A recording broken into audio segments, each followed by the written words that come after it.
Hi friend, आज हम भारत के भूगोल का एक बहुत ही इंपॉर्टेंट टॉपिक का नाम है भारत के भौतिक प्रदेश अर्थात फिजियोग्राफिक डिवीजन ऑफ इंडिया। इसके बारे में काफी डिटेल चर्चा करेंगे। आप हमारे साथ बने रहिए ताकि आपको इसके बारे में जानकारी प्राप्त हो सके। तो शुरुआत करते हैं आज का टॉपिक है भारत के भौतिक प्रदेश। चित्र में आप भारत के भौतिक प्रदेशों के बारे में देख सकते हैं। एक नंबर है क्या है, हमारे पर्वतीय प्रदेश है, जो कौन सा हिमालय पर्वतीय प्रदेश। उसके नीचे आता है हमारा कौन सा, उत्तरी मैदानी प्रदेश। उसके बाद आता है हमारा कौन सा, ये आता है हमारा प्रायद्वीपीय पठारी प्रदेश। फिर हमारा तटवर्ती मैदानी प्रदेश और आते हैं हमारे कौन से, द्वीपीय प्रदेश। तो इनके बारे में काफी डिटेल से चर्चा करेंगे, जिनमें से एक जो आज का टॉपिक रहेगा क्या, हिमालय पर्वतीय प्रदेश को हम काफी डिटेल से देखेंगे। बाकी के जो क्षेत्र है उनको अलग अलग जो वीडियो है उनके माध्यम से देखेंगे। तो भारत अपनी क्या विविध भूवैज्ञानिक संरचना की वजह से, भारत क्या है, अपनी विविध भूवैज्ञानिक संरचना की वजह से विभिन्न प्रकार के उच्चावच मतलब रिलीफ परिस्थितियां दिखाता है। देश की बात करें, देश के कुल जो भौगोलिक क्षेत्र में इन उच्चावचों का प्रतिशत क्या है, उनको देखें। तो भारत में का जो क्षेत्रफल है उसमें 10.5% हमारे पर्वत है, हमारे 18.6% पहाड़ियां हैं, 27.7% पठार है और 43.2% ये हमारे क्या, मैदान है। आप इसे याद रखेंगे कि भारत के कुल भूभाग का 10.5% तो पर्वत है, 18.6% पहाड़ियां हैं, पठार की बात करें 27.7% पठार है और 43.2% मैदान है। और इन विविधताओं की वजह से भारत को मुख्य रूप से 6 भौतिक प्रदेशों में बांटा गया है। कितने, 6 भौतिक प्रदेशों में बांटा गया है। पहला भौतिक प्रदेश आता उत्तरी पर्वतीय प्रदेश, जिसे नॉर्दर्न माउंटेन रीजन कहते हैं। तो इसमें हमारे हिमालय और उनकी सहायक श्रेणियां शामिल की जाती है। क्या क्या शामिल होता है इसमें, हमारे हिमालय और उसकी सहायक श्रेणियों को शामिल किया जाता है। फिर आता उत्तरी मैदानी प्रदेश। उत्तरी मैदानी प्रदेश की बात करें तो सिंधु गंगा ब्रह्मपुत्र के विशाल मैदान इसमें शामिल होते हैं। किसके, सिंधु गंगा और ब्रह्मपुत्र के विशाल मैदान इसमें शामिल होते हैं। फिर आते हैं हमारे प्रायद्वीपीय पठारी प्रदेश, जो हमारा पेनिनसुलर प्लेटू रीजन है। तो भारत का सबसे प्राचीन और स्थिर भूभाग है प्रायद्वीपीय पठारी प्रदेश। फिर आता हमारा चौथा आता तटवर्ती मैदानी प्रदेश, जिसमें हमारे ये पश्चिमी और पूर्वी घाटों के बीच के सकरे मैदान आते हैं, जिन्हें हम कोस्टल प्लेन रीजन कहते हैं। पांचवा आता हमारा द्वीपीय समूह प्रदेश, जिसे आइलैंड ग्रुप रीजन कहते हैं, जिसमें हमारे अंडमान निकोबार और लक्षद्वीप समूह को शामिल करते हैं। एक आता हमारा थार का मरुस्थल मतलब उत्तर पश्चिमी मरुस्थलीय प्रदेश। तो इस तरह देखें तो भारत का यदि फिजियोग्राफिक डिवीजन करते हैं तो उससे 6 प्रदेश निकल के आते हैं। पहला उत्तरी पर्वतीय प्रदेश, दूसरा उत्तरी मैदानी प्रदेश, तीसरा हमारा प्रायद्वीपीय पठारी प्रदेश, चौथा तटवर्ती मैदानी प्रदेश, पांचवा द्वीपीय समूह प्रदेश और छठा हमारा क्या, उत्तर पश्चिमी मरुस्थलीय प्रदेश। इसके अलावा देखें तो भारत को 4 प्राकृतिक प्रदेशों में भी बांटा गया है। कितने, 4 प्राकृतिक भागों में बांटा गया है। ये 6 तो हमारे क्या थे, हमारे भौतिक प्रदेश थे। और यदि प्राकृतिक प्रदेशों को देखें तो 4 है। उनमें हमारे सबसे पहले आता है हिमालय प्रदेश, दूसरा आता उत्तरी मैदान और मरुस्थल, और तीसरा आता हमारे कौन सा, प्रायद्वीपीय पठारी प्रदेश, और चौथा आता हमारे क्या, तटवर्ती मैदान और द्वीपीय प्रदेश। के तटवर्ती मैदान और द्वीपीय प्रदेश चौथा आता है। अब हम देखेंगे विश्व की सबसे ऊंची चोटियों के बारे में। विश्व की सबसे ऊंची चोटियों में देखें तो सबसे ऊंची चोटी हमारी किसकी, माउंट एवरेस्ट है। और ये विश्व की सबसे ऊंची चोटी है, जिसकी ऊंचाई 8,848.86 मीटर है। जिसको देखें तो 8,849 मीटर भी कह सकते हैं। फिट में देखें तो 29,032 फीट इसकी ऊंचाई है, किसकी, माउंट एवरेस्ट की। बात करें माउंट एवरेस्ट पर चढ़ने वाले की बात, तो पहले आरोहण की बात करें तो 1953 में न्यूजीलैंड के पर्वतारोही थे एडमंड हिलेरी, और उनके तिब्बती गाइड थे तेंजिंग नोरगे। इन्होंने क्या किया था, माउंट एवरेस्ट पे पहली बार चढ़ाई की थी। स्थानीय नाम की बात करें तो संस्कृत और नेपाली में, किसमें, संस्कृत और नेपाली में हमारे सागरमाथा नाम दिया गया था, किसे, हमारे माउंट एवरेस्ट को। तिब्बती में चेमो लुंगवा, और चीनी में क्या है, जू जुमुल लंगा, क्या है, जुमुलगम्मा, जुमुलगम्मा फेंग। तो आप इसे याद रखेंगे। तो इनके स्थानीय नाम क्या है, माउंट एवरेस्ट को नेपाली और संस्कृत में तो सागरमाथा कहते हैं, तिब्बत में चोमो लुंगमा कहते हैं, और चीनी में जुमुलगम्मा फेंग। ये नाम हमारे क्या, स्थानीय नाम है। फिर आते हैं हमारे काराकोरम या गॉडविन ऑस्टिन की बात करें, किसकी, केटू गॉडविन ऑस्टिन या काराकोरम की बात करें तो विश्व की दूसरी सबसे ऊंची चोटी है केटू गॉडविन ऑस्टिन, जिसकी ऊंचाई कितनी है, 8,611 मीटर है। और है कहाँ ये हमारे पाकिस्तान अधिकृत कश्मीर, ये पीओके में स्थित है। और भारत की भी सबसे ऊंची चोटी मानी जाती है, ये हमारे क्या, भारत की भी सबसे ऊंची चोटी मानी जाती है केटू गॉडविन ऑस्टिन। फिर तीसरी की बात करें तो कंचनजंगा, तो ये विश्व की तीसरी सबसे ऊंची चोटी है कंचनजंगा, जो भारत के सिक्किम और नेपाल की सीमा पर स्थित है। सिक्किम और नेपाल दोनों की सीमा पर स्थित हमारे कंचनजंगा। भारत की सर्वोच्च चोटी की बात करें अविवादित, तो बात करें इसकी तो केटू गॉडविन ऑस्टिन को भारत की सबसे ऊँची चोटी मानी जाती है। लेकिन ये है कहाँ? ये हमारे पीओके में है, मतलब पाकिस्तान अधिकृत कश्मीर में है। जिसके कारण ये अविवादित भारत की हमारी सर्वोच्च चोटी के रूप में कंचनजंगा को मान्यता दी जाती है कि कंचनजंगा क्या है? अविवादित रूप से जिसमें कोई विवाद नहीं है, तो हमारा कंचनजंगा भारत की सबसे ऊँची चोटी है। और यदि वैसे देखा जाए तो हमारा केटू गॉडविन ऑस्टिन है। अविवादित भारत की पूर्ण रूप से भारत में ही स्थित चोटी की बात करें तो वो कौन सी है? नंदा देवी। तो हमारी क्यों? क्योंकि जो हमारी कंचनजंगा है तो ये हमारे नेपाल और भारत दोनों की सीमा पे स्थित है। तो पूरी तरह से भारत में नहीं है हमारी कंचनजंगा, जबकि हमारी कौन सी नंदा देवी चोटी है ना, ये हमारे क्या पूरी तरह से भारत में स्थित है। अब बात करें उत्तरी पर्वतीय प्रदेश की। जो हमारे भौगोलिक प्रदेश थे उनमें पहले नंबर पे आता है उत्तरी पर्वतीय प्रदेश, जिसे हम काफी डिटेल से इस टॉपिक में देखेंगे। इसे हम क्या पर्वतीय हिमालय पर्वतीय प्रदेश भी कहते हैं। जो उत्तरी पर्वतीय प्रदेश है इसे हिमालय पर्वतीय प्रदेश भी कहते हैं। क्यों? क्योंकि हिमालय इसका सबसे प्रमुख पर्वत है। कौन सा? हिमालय इसका सबसे प्रमुख पर्वत है। और ये लगभग क्या 22 डिग्री के देशांतरी विस्तार में, इसके 22 डिग्री के देशांतरी विस्तार में करीब 5 लाख वर्ग किलोमीटर क्षेत्र में फैला हुआ है। कितना? 5 लाख वर्ग किलोमीटर के क्षेत्र में फैला हुआ है।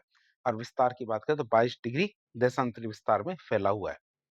बात करें हमारे हिमालय के निर्माण की, तो हिमालय पर्वत का निर्माण हमारे तृतीय कल्प में हुआ था। कब हुआ था? तृतीय कल्प में इसका निर्माण हुआ था, टर्सरी पीरियड में। और ये कि हमारे क्या एक नवीन वलित पर्वत है, यंग फोल्ड माउंटेन है हमारे हिमालय, जिसका अर्थ है कि ये तुलनात्मक रूप से नया है। और इसका निर्माण क्या है? चट्टानों के वलन की वजह से हुआ, फोल्डिंग की वजह से हुआ है। चट्टानी क्या फोल्ड हो गई, और फोल्ड होने की वजह से क्या हमारे इनका निर्माण हुआ है। बात करें नदी के उद्गम की, इस प्रदेश में कई हिमनद क्या है? इस प्रदेश में क्या कई हिमनद ग्लेशियर्स है, जिनसे क्या भारत की प्रमुख नदियां हैं, जैसे Ganga, Yamuna, Sindhu, Brahmaputra.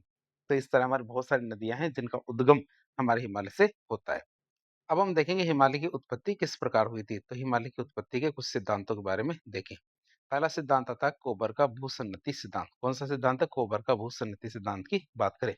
Geosyncline theory of कोबर। तो जर्मन भूविज्ञानी थे लियोपोल्ड कोबर। कौन थे हमारे? लियोपोल्ड कोबर। तो लियोपोल्ड कोबर ने पर्वतों के निर्माण को समझाने के लिए सिद्धांत प्रस्तुत किया था। कौन सा? भूसन्नति सिद्धांत। जिनका मुख्य तर्क ये था कि आज जहाँ विशाल पर्वत वलित पर्वत है, फोल्ड माउंटेन खड़े हैं, कभी वहां पे क्या थे? उथले सागर हुआ करते थे, जिन्हें उन्होंने क्या कहा? भूसन्नति जियोसिंक्लाइन का नाम दिया था। जो हमारे क्या फोल्ड जो उथले हुए सागर थे, जिसे क्या नाम दिया उन्होंने? भूसन्नति का नाम दिया। बात करें उन्होंने क्या बताया, जो लियोपोल्ड कोबर थे, उन्होंने कैसे बताया कि पर्वतों का निर्माण किस प्रकार से हुआ था। तो उन्होंने क्या बताया? पहले बताया उन्होंने तैथित भूसन्नति का अस्तित्व। तो करोड़ों साल पहले मेसोजोइक युग में पेंजिया नामक एक विशाल महाद्वीप दो भागों में टूट गया था। जो पेंजिया नामक जो महाद्वीप है, पहले आपने खूब सुना होगा पेंजिया पेंथलासा के बारे में, कि सारे के सारे महाद्वीप के एक ही भूखंड हुआ करते थे, जिसे पेंजिया कहते थे। और उनके चारों तरफ पेंथलासा नामक एक महासागर हुआ करता था। तो ये हमारा महाद्वीप क्या टूट जाता है दो भागों में। उत्तर के भाग को तो लॉरेंशिया और दक्षिणी भाग को गोंडवाना लैंड कहा गया। उत्तर के भाग को लॉरेंशिया या फिर अंगारा लैंड कहा गया, आप इसे याद रखेंगे। और दक्षिणी भाग को क्या कहा गया? गोंडवाना लैंड कहा गया। और इन दोनों के बीच में एक लंबा सकरार उथला हुआ सागर बन गया, जिसे क्या कहा गया? तैथिस सागर कहा गया था। और ये तैथिस सागर क्या वो भूसन्नति थी जहां हमारे हिमालय का जन्म होना था। कहाँ? तैथिस सागर की वजह से हमारे हिमालय पर्वत का निर्माण हुआ।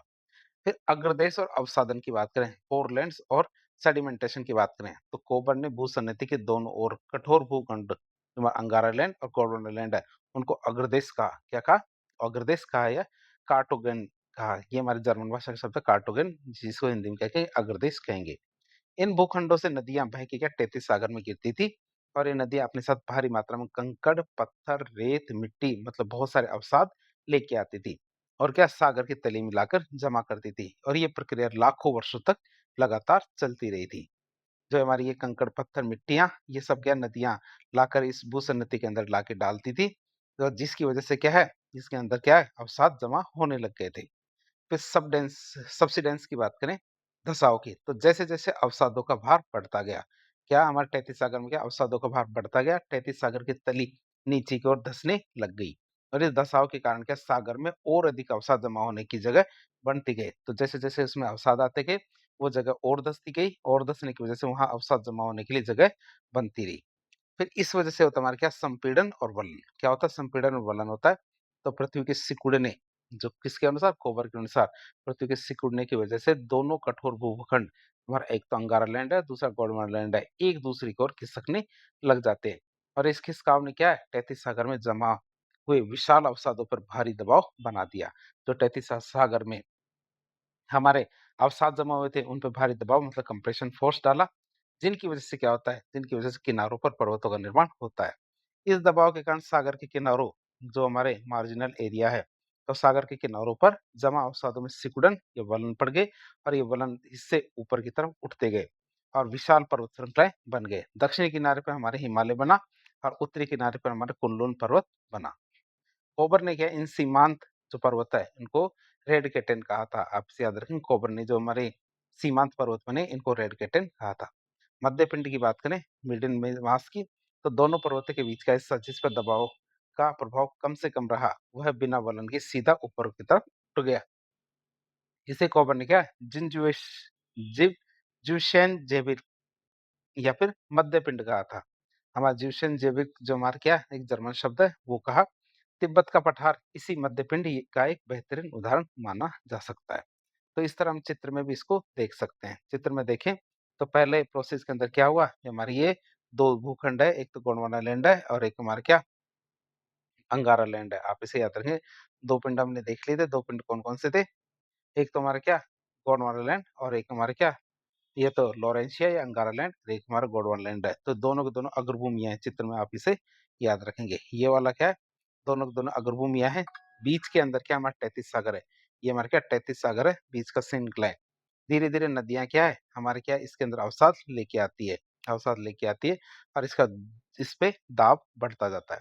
धीरे धीरे दाब बढ़ने की वजह से किनारों के अंदर फोल्ड उत्पन्न होते हैं, जिससे एक तरफ तो कुनलुन पर्वत बन जाता है, तो दूसरी तरफ क्या बन जाता है, हमारे हिमालय बन जाता है। और बीच में क्या बन जाता है, हमारा तिब्बत का पठार बन जाता है। चित्र में भी आप देख सकते हैं, एक तरफ हमारे हिमालय, दूसरी तरफ कुनलुन पर्वत, और बीच में हमारे क्या तिब्बत का पठार ऊपर की तरफ उठ जाता है। तो ये चित्र आप देख सकते हैं, हमारे कोबर के सिद्धांत को समझाने वाला। इसके बाद आता है हमारा दूसरा सिद्धांत, जो हमारा हिमालय के पर्वतों की उत्पत्ति के बारे में बताता है। ये हमारा प्लेट विवर्तनिकी सिद्धांत है। क्या प्लेट टेक्टोनिक थ्योरी की बात करें तो यह आधुनिक और सबसे अधिक वैज्ञानिक रूप से मान्य सिद्धांत है। ये हमारा आधुनिक तो है ही, साथ ही साथ सबसे अधिक वैज्ञानिक रूप से मान्य सिद्धांत है।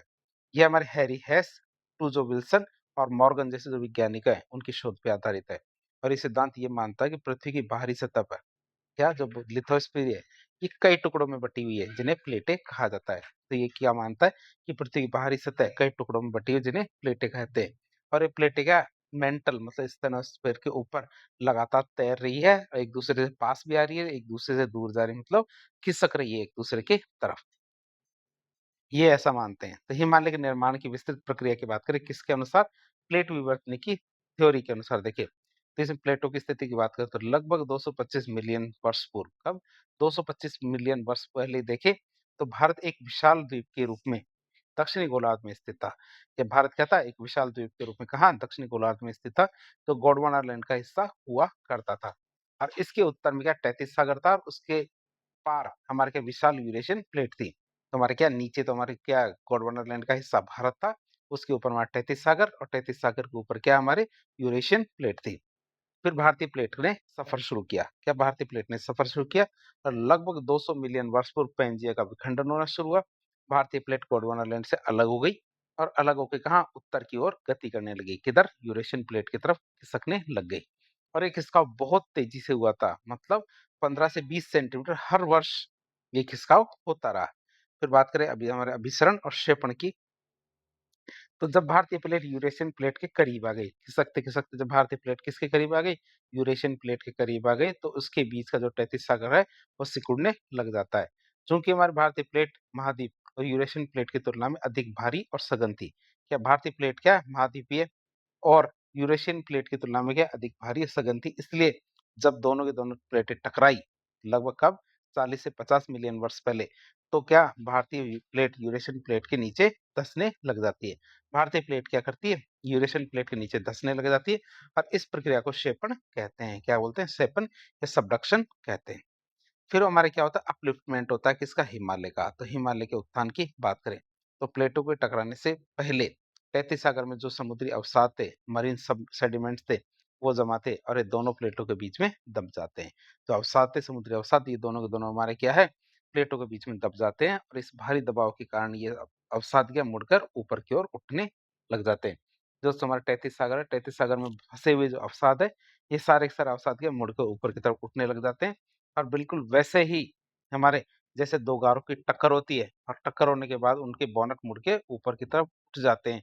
कभी आपने यदि 2 कारें एक साथ आमने-सामने से टकरा जाती है, तो क्या होते हैं, उनके जो बोनट होते हैं, वो ऊपर उठ के खड़े हो जाते हैं। तो उसी प्रकार हमारे इसमें भी जो अवसाद है ऊपर की तरफ उठ जाते हैं।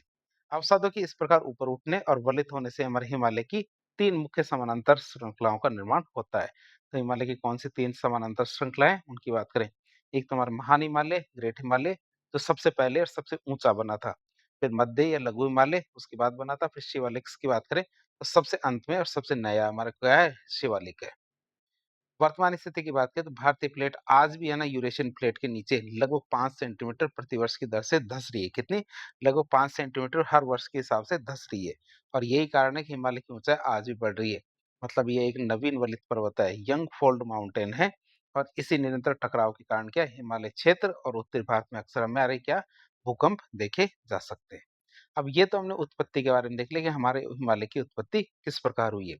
अब देखेंगे हम उत्तरी जो पर्वतीय प्रदेश है उसका विभाजन, मतलब किस तरह से उसे पढ़ेंगे। तो हम देखेंगे हिमालय को मुख्य रूप से 2 तरीकों में बाँटा जा सकता है, कि मुख्य रूप से या मुख्य 2 तरीकों से विभाजित किया जा सकता है। एक तो इसका भौगोलिक विभाजन, दूसरा हमारा प्रादेशिक विभाजन। एक तो क्या भौगोलिक विभाजन है और दूसरा हमारा क्या प्रादेशिक विभाजन। पहले हम देखेंगे हिमालय का भौगोलिक विभाजन। भौगोलिक विभाजन की बात करें तो हिमालय के भौगोलिक विभाजन को मुख्य रूप से 3 भागों में बाँटा जाता है। कितने? 3 भागों में बाँटा जाता है। एक तो होता है हमारा क्या ट्रांस हिमालय, फिर आता है मुख्य हिमालय और फिर आता है हमारा पूर्वांचल। कौन-कौन से? एक तो हमारा ट्रांस हिमालय, एक हमारा मुख्य हिमालय और एक पूर्वांचल।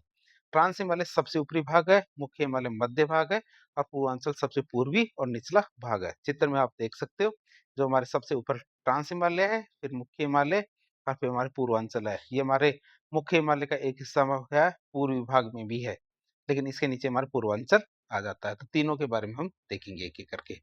सबसे पहले आता है हमारा कौन-सा ट्रांस हिमालय। पहले कौन-सा नंबर पे आता है? ट्रांस हिमालय की बात करें, तो ट्रांस हिमालय जिसे हम तिब्बती हिमालय या फिर 33 हिमालय भी कहते हैं। या इसे हम क्या तिब्बती हिमालय भी कह सकते हैं और 33 हिमालय भी कह सकते हैं, आप इसे याद रखेंगे। मुख्य हिमालय के उत्तर में स्थित है ये। हमारे क्या इसके नीचे मुख्य हिमालय है और सबसे ऊपर क्या हमारा ट्रांस हिमालय है। भूवैज्ञानिक दृष्टि से देखें तो ये मुख्य हिमालय से भी बहुत पुराना है। जो मुख्य हिमालय है उससे भी पुराना क्यों? क्योंकि इसका निर्माण 33 सागर के अवसादों और यूरेशियन प्लेट के टकराव से मुख्य हिमालय मतलब जो महान हिमालय है, उसके उत्थान से पहले ही शुरू हो गया था। तो आप इसे याद रखेंगे ट्रांस हिमालय ज़्यादा ऊँचाई में नहीं है, फिर भी ये सबसे पुराना है। बात करें इसकी भौगोलिक विशेषताओं की, जो हमारा ट्रांस हिमालय है, तो ट्रांस हिमालय की मुख्य भौगोलिक विशेषताओं की बात करें, तो ये हमारे क्या वृष्टि छाया क्षेत्र में स्थित है, मतलब यहाँ पे वर्षा नहीं होती है। तो बात करें दक्षिणी पश्चिमी मानसून की हवाएँ महान हिमालय को पार नहीं कर पाती क्योंकि महान हिमालय बहुत ऊँचाई पे स्थित है। इसी वजह से जो हमारे मानसून की हवाएँ होती है, ये हमारे महान हिमालय को पार नहीं कर पाती और इसी वजह से ट्रांस हिमालय में नाम मात्र की वर्षा होती है और जो भी कितनी वार्षिक रूप से देखें तो 10 सेंटीमीटर से भी कम वर्षा होती है। यही कारण है कि यह एक शीत मरुस्थल है, ठंडा डेज़र्ट है, कोल्ड डेज़र्ट है। क्यों? क्योंकि यहाँ एक तो वर्षा नहीं होती, इसीलिए डेज़र्ट है, ठंडा है इसलिए।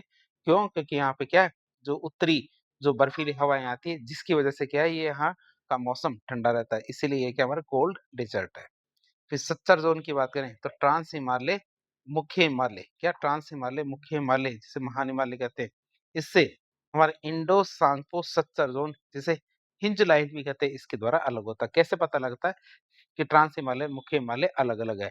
क्यों? क्योंकि दोनों के बीच में क्या है, एक क्या कहते हैं, सच्चर ज़ोन है। सच्चर ज़ोन कौन-सा हमारा इंडो-सांको सच्चर ज़ोन है, आप इसे याद रखेंगे। जिसे हिंज लाइन भी कहते हैं। तो हिंज लाइन क्या कहते हैं, ट्रांस हिमालय और मुख्य हिमालय को अलग-अलग करती है। फिर वनस्पति के अभाव की बात करें, किसके वनस्पति के अभाव की बात करें? तो अत्यधिक ठंड और न्यूनतम आर्द्रता की वजह से। क्या अत्यधिक ठंड और न्यूनतम आर्द्रता के कारण यहाँ केवल अल्पाइन झाड़ियाँ, सूखी घास और कुछ विशेष मरुस्थलीय पौधे ही उग पाते हैं। अब बात करें इसकी प्रमुख श्रेणियों के बारे में। क्या ट्रांस हिमालय की प्रमुख श्रेणियाँ कौन-कौन सी है? इनको हम देख सकते हैं, 3 हमारी मुख्य श्रेणियाँ हैं इसके अंदर काराकोरम, लद्दाख और जास्कर। कौन-कौन सी? काराकोरम, लद्दाख और जास्कर 3 श्रेणियाँ हैं, जिसके अंदर सबसे पहले देखेंगे हम काराकोरम श्रेणी के बारे में। तो काराकोरम श्रेणी की बात करें तो इसे प्राचीन ग्रंथों में कृष्णगिरी कहा गया है। काराकोरम को क्या कहा गया? प्राचीन ग्रंथों में कृष्णगिरी कहा गया है और ये हमारे पामीर की गाँठ है, उसके पूर्व की ओर निकली हुई है। कि हाँ, कहाँ निकली हुई है काराकोरम श्रेणी? ये हमारे क्या है? पामीर की गांठ के पूर्व की ओर निकली हुई है। फिर उच्च एशिया की रीढ़ कहलाती है। ये क्या हमारे क्या उच्च एशिया की रीढ़ कहलाती है। बात करें इसकी, तो मध्य एशिया और दक्षिण एशिया के बीच में एक महान जल विभाजक का कार्य करती है कौन? काराकोरम श्रेणी। केटू गॉडविनोस्टन की बात करें जिसकी ऊंचाई 8,611 मीटर है। तो ये चोटी हमारे कहाँ? पाकिस्तान अधिकृत कश्मीर जिसे पीओके कहते हैं उसके गिलगिट बाल्टिस्तान, कौन से? गिलगित बाल्टिस्तान क्षेत्र में स्थित है। और ये दुनिया की दूसरी सबसे ऊंची चोटी है। और खड़ी चढ़ाई और खतरनाक मौसम की वजह से, क्या खड़ी चढ़ाई और खतरनाक मौसम के कारण इसे सेवेज माउंटेन भी कहते हैं। क्यों? क्योंकि इसे आसानी से कोई भी नहीं चढ़ सकता। कहाँ पे? हमारे केटू गॉडविन ऑस्टिन को आसानी से कोई भी नहीं चढ़ सकता, इसी वजह से इसे सेवेज माउंटेन भी कहते हैं। तो अब हमने इसकी लंबाई चौड़ाई तो पहले ही देख ली थी काराकोरम श्रेणी की। काराकोरम श्रेणी की बात करें तो इसकी चौड़ाई तो कितनी है? 250 किलोमीटर। ऊंचाई लंबाई की बात करें तो 1000 किलोमीटर की इसकी लंबाई है। और ऊंचाई की बात करें तो 4000 मीटर इसकी ऊंचाई है। ट्रांस हिमालय की आपसे याद रखें तीन चीज कौन कौन सी? चौड़ाई तो 250 किलोमीटर, 1000 किलोमीटर इसकी लंबाई है, और 4000 मीटर कितनी इसकी ऊंचाई है। आप इसे याद रखेंगे। ये हमारे काराकोरम श्रेणी है। अब बात करें इससे निकलने वाले प्रमुख हिम नदों की बात करते हैं। ग्लेशियर्स की बात करें तो ध्रुवीय क्षेत्रों के बाहर काराकोरम में दुनिया का सबसे बड़ा सघन हिमनद तंत्र पाया जाता है। कि ध्रुवीय क्षेत्रों को छोड़ दें तो दुनिया में देखें तो काराकोरम में क्या है? दुनिया का सबसे बड़ा सघन हिमनद तंत्र पाया जाता है।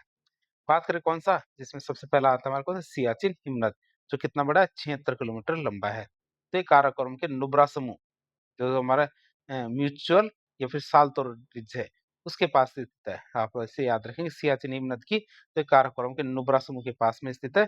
और ये विश्व का सबसे ऊंचा युद्ध क्षेत्र भी है, मतलब हाईएस्ट बैटलफील्ड भी हमारे क्या सियाचिन हिमनद है। और यहाँ से निकलने वाली नुब्रा नदी आगे चल के क्या शोक नदी में जाके मिल जाती है। क्या यहाँ से निकलने वाली जो नुब्रा नदी है ये आगे चल के क्या किस में मिल जाती है? शोक नदी में आके मिल जाती है।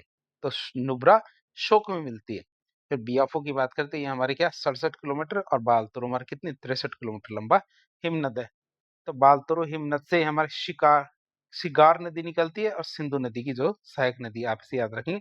बालतोरो हिमनद से क्या हमारे शिगार नदी निकलती है, जो किससे जाके मिल जाती है? सिंधु नदी से जाके मिल जाती है। फिर हिस्पर और बतूरा की बात करें तो ये हुंजा घाटी के पास में स्थित हिमनद है। हिस्पर हिमनद की बात करें तो 49 किलोमीटर, बतूरा हमारे 57 किलोमीटर लंबा है। तो इस तरह हम देख सकते हैं जो हमारे काराकोरम श्रेणी, तो काराकोरम श्रेणी में बहुत सारे बड़े बड़े हिमनद है जिनसे बहुत सारी नदियां निकलती है। बात करें प्रमुख दर्रों की तो हमारा एक दर्रा है काराकोरम दर्रा। तो भारत का सबसे ऊंचा दर्रा है। ये हमारे क्या भारत का सबसे ऊंचा दर्रा है, लगभग 5540 मीटर ऊंचा दर्रा है। और प्राचीन जो सिल्क रूट का हिस्सा भी यही था हमारा काराकोरम दर्रा। और ये दर्रा वर्तमान में भारत मतलब लद्दाख और चीन के शिनजियांग इनके बीच में प्राचीन व्यापारिक मार्ग था। इनके बीच में भारत के लद्दाख और चीन चीन के शिनजियांग जो हमारे इनके बीच में प्राचीन व्यापारिक मार्ग था, जो वर्तमान में सुरक्षा कारणों से रणनीतिक रूप से अत्यधिक संवेदनशील है। कौन सा? काराकोरम दर्रा। तो हमने काराकोरम क्षेत्र की बात कर रही। इसके बाद आता है लद्दाख श्रेणी, क्योंकि 3 श्रेणियाँ हमारे क्या ट्रांस हिमालय के अंदर 3 श्रेणियाँ कौन-कौन सी? काराकोरम, लद्दाख और जास्कर। काराकोरम के बारे में हमने देख लिया, अब देखेंगे लद्दाख श्रेणी के बारे में। तो ये श्रेणी क्या है? सिंधु और उसकी सहायक नदी जो शोक नदी इनके बीच में स्थित है। तो सिंधु नदी और उसकी सहायक नदी शोक नदी के बीच का क्षेत्र लद्दाख क्षेत्र। ये काराकोरम के दक्षिण में और उसके समानांतर चलती रहती है। जो लद्दाख श्रेणी है ये हमारे किसके? काराकोरम में दक्षिण में और उसके समानांतर चलती रहती है। कैलाश पर्वत मानसरोवर की बात करें तो लद्दाख श्रेणी का पूर्वी विस्तार जब हमारे तिब्बत में प्रवेश करता है, या लद्दाख श्रेणी का जो पूर्वी विस्तार जब तिब्बत में प्रवेश करता है तो इसे कैलाश श्रेणी कहा जाता है। आप इसे याद रखें। कहाँ प्रवेश करता है? तिब्बत में। जब तिब्बत में प्रवेश करेगा तो इसे क्या कहते हैं? कैलाश श्रेणी कहेंगे।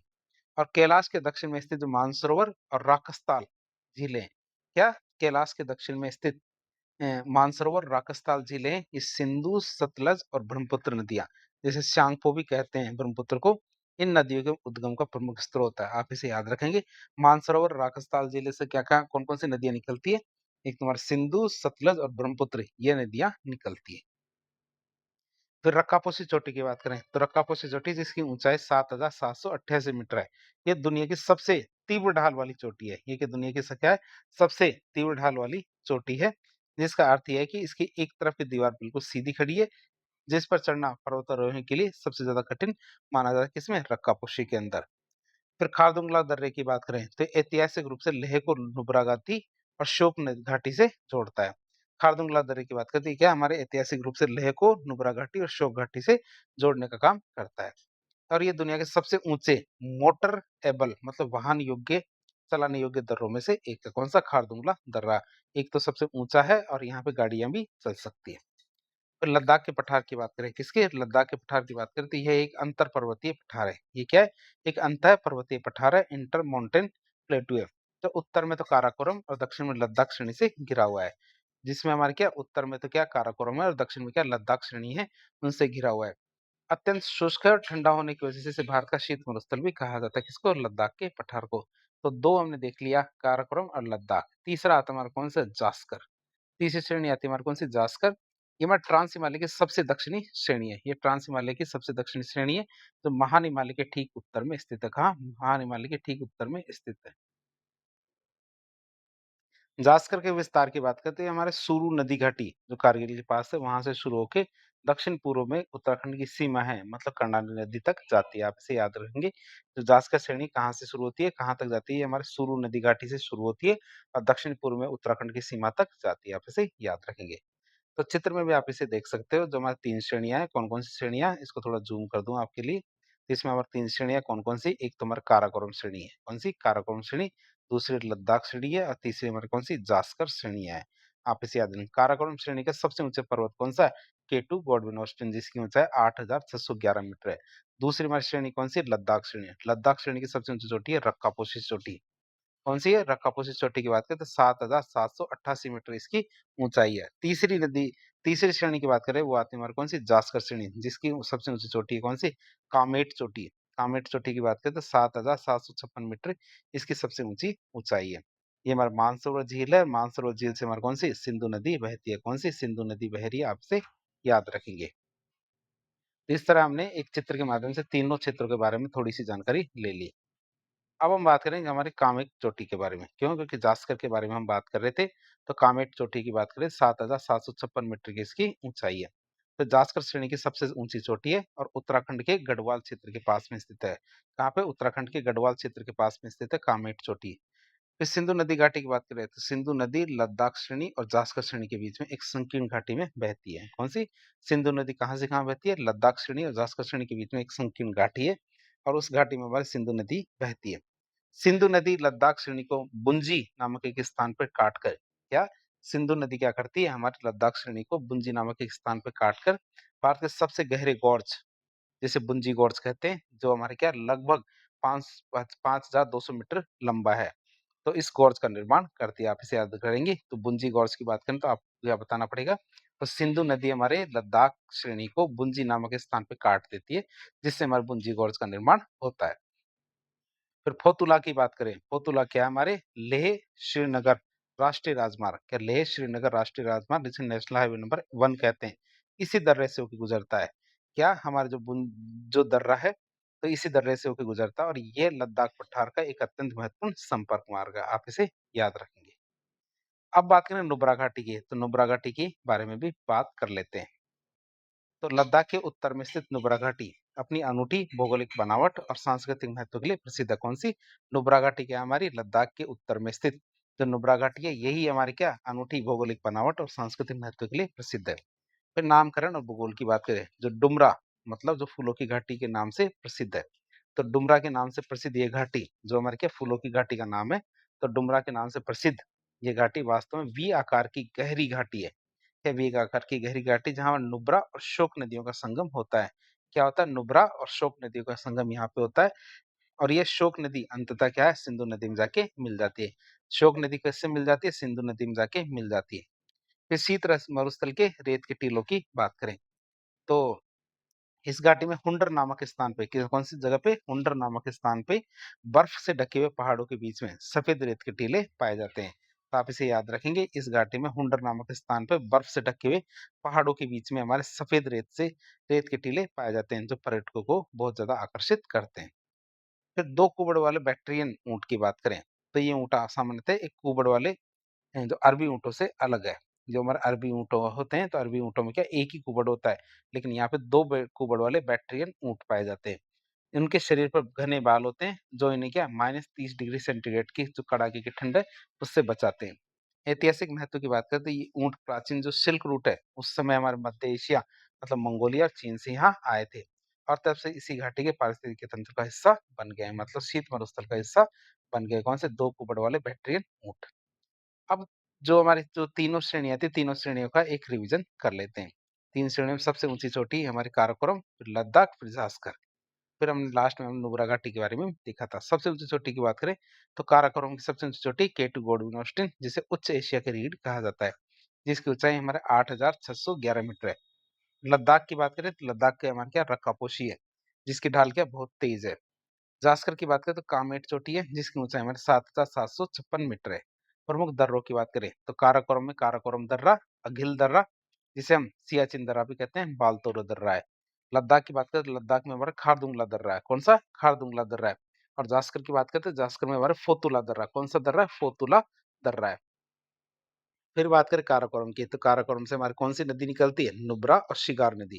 कौन सी नदी निकलती है? नुब्रा नदी और शिगार नदी। लद्दाख की बात करें, लद्दाख से हमारे शोक और सिंधु के बीच में जल विभाजक के रूप में काम करता है। और जास्कर की बात करें तो सिंधु नदी बहती है जास्कर और लद्दाख के बीच में। सिंधु नदी कहाँ से कहाँ बहती है? जास्कर और लद्दाख के बीच में हमारे सिंधु नदी बहती है। नुब्रा घाटी की बात करते हैं, यहाँ पे हमारे क्या बैक्ट्रियन ऊंट, हुंडर सैंड ड्यून्स पाए जाते हैं। आप इसे याद रखें, सफेद जो बर्फ से ढके हुए सैंड ड्यून्स है, ये पाए जाते हैं।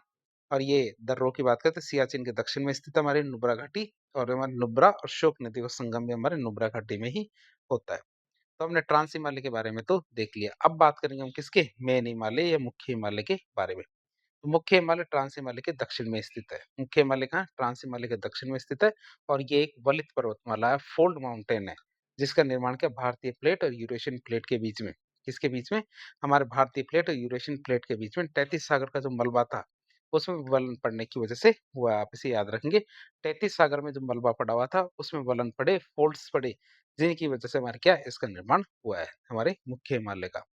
बात करें मुख्य हिमालय की भौगोलिक संकल्पनाएं देखें तो इसका विस्तार देखें तो पश्चिम में तो सिंधु घाटी के, ये पश्चिम में सिंधु घाटी के गॉर्ज मतलब नंगा पर्वत से शुरू होकर पूर्व में ब्रह्मपुत्र नदी के गॉर्ज मतलब नामसा पर्वत तक लगभग 2400 से 2500 किलोमीटर की लंबाई में एक चाप मतलब धनुष की आकृति में फैला हुआ है। कैसे?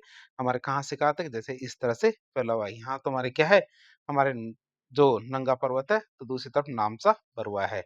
आप इसे, ये तो हमारे नंगा पर्वत है, ये नंगा पर्वत, और ये हमारे नामसा बरुआ है। इन दोनों के बीच में हमारे क्या 2400 से 2500 किलोमीटर, ये 2400 से 2500 किलोमीटर की जो लंबाई में एक चाप मतलब धनुष आकार के चाप में फैला हुआ है। चौड़ाई में भिन्नता की बात करें तो पश्चिम में इसकी चौड़ाई ज्यादा है, वो भी कितनी? 400 किलोमीटर। क्यों? क्योंकि यह संपीड़न बल धीमा था, इस वजह से यहाँ की चौड़ाई ज्यादा थी। जबकि पूर्व की ओर बढ़ने पे चौड़ाई घट जाती है और कितनी रह जाती है? केवल 150 किलोमीटर ही रह जाती है। क्यों? क्योंकि यहाँ प्लेटों का टकराव ज्यादा तीव्र था। टकराव तीव्र था, इसी वजह से इसकी चौड़ाई कम रह जाती है, और यदि टकराव धीमा था तो वहाँ चौड़ाई ज्यादा हो जाती है। तो हमारे पश्चिम में तो 400 किलोमीटर इसकी चौड़ाई है, तो पूर्व में घटते-घटते ये कितनी रह जाती है? केवल 150 किलोमीटर ही रह जाती है। तो आप इसे याद रखेंगे। इसके बाद देखिए हमारा अक्षसंधीय मोड या अक्षसंघीय मोड की बात करें, जैसे सिंटैक्सियल बैंड कहते हैं। तो पश्चिमी मोड की बात करें तो नंगा पर्वत के पास जहाँ सिंधु नदी गहरा गोर्ज बनाती है, उसे पश्चिमी मोड कहते हैं। पूर्वी मोड की बात करते हैं नामसा बरवा के पास में, जहाँ हमारा ब्रह्मपुत्र नदी या फिर दिहांग नदी तीव्र मोड लेकर भारत में प्रवेश करती है। तो हमारे इसके अंदर हमारे क्या है, मुख्य हिमालय में हमारे दो अक्षसंघीय मोड है। पश्चिमी मोड तो हमारे नंगा पर्वत के पास में है, तो पूर्वी मोड हमारे के नामसा बरवा के पास में। तो नदियों की बात करें तो पश्चिमी मोड़ तुम्हारे सिंधु नदी के द्वारा, तो पूर्वी मोड़ हमारे किसके? ब्रह्मपुत्र नदी के द्वारा बनाया जाता है। भूवैज्ञानिक कारण की बात करें इस मोड़ की, तो भारतीय प्लेट के उत्तर पूर्वी और उत्तरी पश्चिमी छोरों पे स्थित कठोर चट्टानी प्रक्षेपों के कारण क्या हिमालय इन दोनों सिरों पर दक्षिण की ओर अचानक से मुड़ जाता है। जैसे हमारे क्या हेयर पिन मुड़ती है, उसी प्रकार यहाँ से मुड़ जाता है। आप इसे याद रखेंगे कि अक्षांगीय मोड़ क्यों बनते हैं, क्योंकि भारतीय प्लेट के उत्तर पूर्वी हो चाहे हमारे क्या उत्तर पश्चिमी हो, दोनों छोरों पे हमारे स्थित जो कठोर चट्टाने हैं, किसकी वजह से? कठोर चट्टानों की वजह से। तो स्थित कठोर चट्टानी प्रक्षेपों की वजह से हिमालय इन दोनों सिरों पे दक्षिण की ओर मुड़ गया और हेयर पिन की तरह दिखता है। फिर ढाल असंगति की बात करें, किसकी? स्लोप एसिमेट्री की बात करें तो उत्तरी ढाल तिब्बत की ओर, तो यह अवतल और मंद है। हमारे क्या अवतल और मंद हमारे किधर? तिब्बत की ओर का ढाल क्या अवतल भी है और मंद भी है, और कम ढलान के कारण यहाँ बर्फ आसानी से रुकती है और बड़े-बड़े हिमनदों का निर्माण करती है। जबकि दक्षिणी ढाल की बात करें भारत की ओर, तो ये उत्तल और तीव्र है। तीव्र ढाल के कारण यहाँ बर्फ टिक नहीं पाती और तेजी से नीचे खिसक जाती है, जिससे यहाँ नदियाँ अत्यधिक तीव्र गति से बहती है और गहरे गॉर्ज का निर्माण करती है। तो ढाल की बात करें कैसे? इस तरह से ढाल है। इस तरह से ढाल है, आप इसे याद रखेंगे। तो ये इस तरह का ढाल है, तो इस तरह का ढाल होने का मतलब क्या है? इस तरह का ढाल होने का मतलब है कि ये तो हमारे क्या है? तिब्बत की ओर का है। यहाँ एक तो ये तो क्या है हमारे तिब्बत की ओर है। क्यों? क्योंकि ये हमारे क्या मंद ढाल है। मंद ढाल होने की वजह से यहाँ क्या बर्फ काफ़ी समय तक रुकती है। जबकि ये वाला ढाल है, पूर्वी ढाल जो हमारे भारत की तरफ का ढाल है, ये हमारा क्या तीव्र ढाल है। इसी वजह से यहाँ बर्फ गिरती है, तो बर्फ गिरते ही सीधे नदी के रूप में कन्वर्ट हो जाती है और बहने लगती है। तो ये दोनों ढाल आप समझ सकते हैं कि ये वाला ढाल तो तिब्बत की तरफ है और ये वाला ढाल भारत की तरफ है। तो हमारे ये तो आप समझ गए होंगे जो तिब्बत की तरफ का ढाल है, ये हमारे किस तरह का ढाल है? ये हमारा उत्तर कैसा? उत्तल या कॉन्वेक्स है और भारत की तरफ का ढाल की बात करें, तो ये हमारा कैसा है? ये हमारे अवतल है। फिर हिम रेखा में अंतर की बात करें, किसकी? हिम रेखा में अंतर की बात करें स्नो लाइन की। तो स्नो लाइन की बात करें, तो हिम रेखा वो काल्पनिक रेखा होती है जिसके ऊपर वर्ष भर हमारे बर्फ जमी रहती है। क्या? वर्ष भर हमेशा बर्फ जमी रहती है, वही हमारी क्या? हमारी हिम रेखा कहलाती है। पश्चिम हिमालय की बात करें तो 5,500 मीटर की ऊंचाई की बात करें तो ये क्षेत्र हमारा शुष्क है और भूमध्य रेखा से अधिक दूर मतलब उच्च अक्षांश में स्थित है। फिर भी यहाँ आर्द्रता कम होने की वजह से हिमरेखा अधिक ऊंचाई पे पाई जाती है। क्या हिमरेखा क्या है? बहुत ही अधिक ऊंचाई पे पाई जाती है, वो भी कितनी? 5,500 मीटर पे। फिर पूर्वी हिमालय की बात करें तो 4,500 मीटर, तो ये क्षेत्र हमारे बंगाल की खाड़ी के पास में है। कहाँ? बंगाल खाड़ी के पास में होने की वजह से अत्यधिक वर्षा मतलब आर्द्रता प्राप्त करता है और अधिक आर्द्रता के कारण यहाँ कम ऊंचाई पर भी क्या बर्फ का भारी जमाव देखने को मिलता है। क्या कम ऊंचाई पे भी यहाँ भारी बर्फ का जमाव देखने को मिलता है। तो हिम रेखा की बात करें तो दोनों में अंतर है। पश्चिम हिमालय में तो हमारी हिम रेखा 5,500 मीटर की ऊंचाई पे, तो पूर्वी हिमालय में 4,500 मीटर की ऊंचाई पे ही है। अब हम बात करेंगे मुख्य हिमालय की 3 समानांतर श्रेणियाँ। कौन-कौन सी श्रेणी है? तो मुख्य हिमालय 3 स्पष्ट और समानांतर श्रेणियों में बँटा हुआ है, जो आपस में विभिन्न भ्रंशों मतलब फ़ॉल्ट से अलग-अलग होती है। बात करें कौन-कौन से फ़ॉल्ट्स हैं?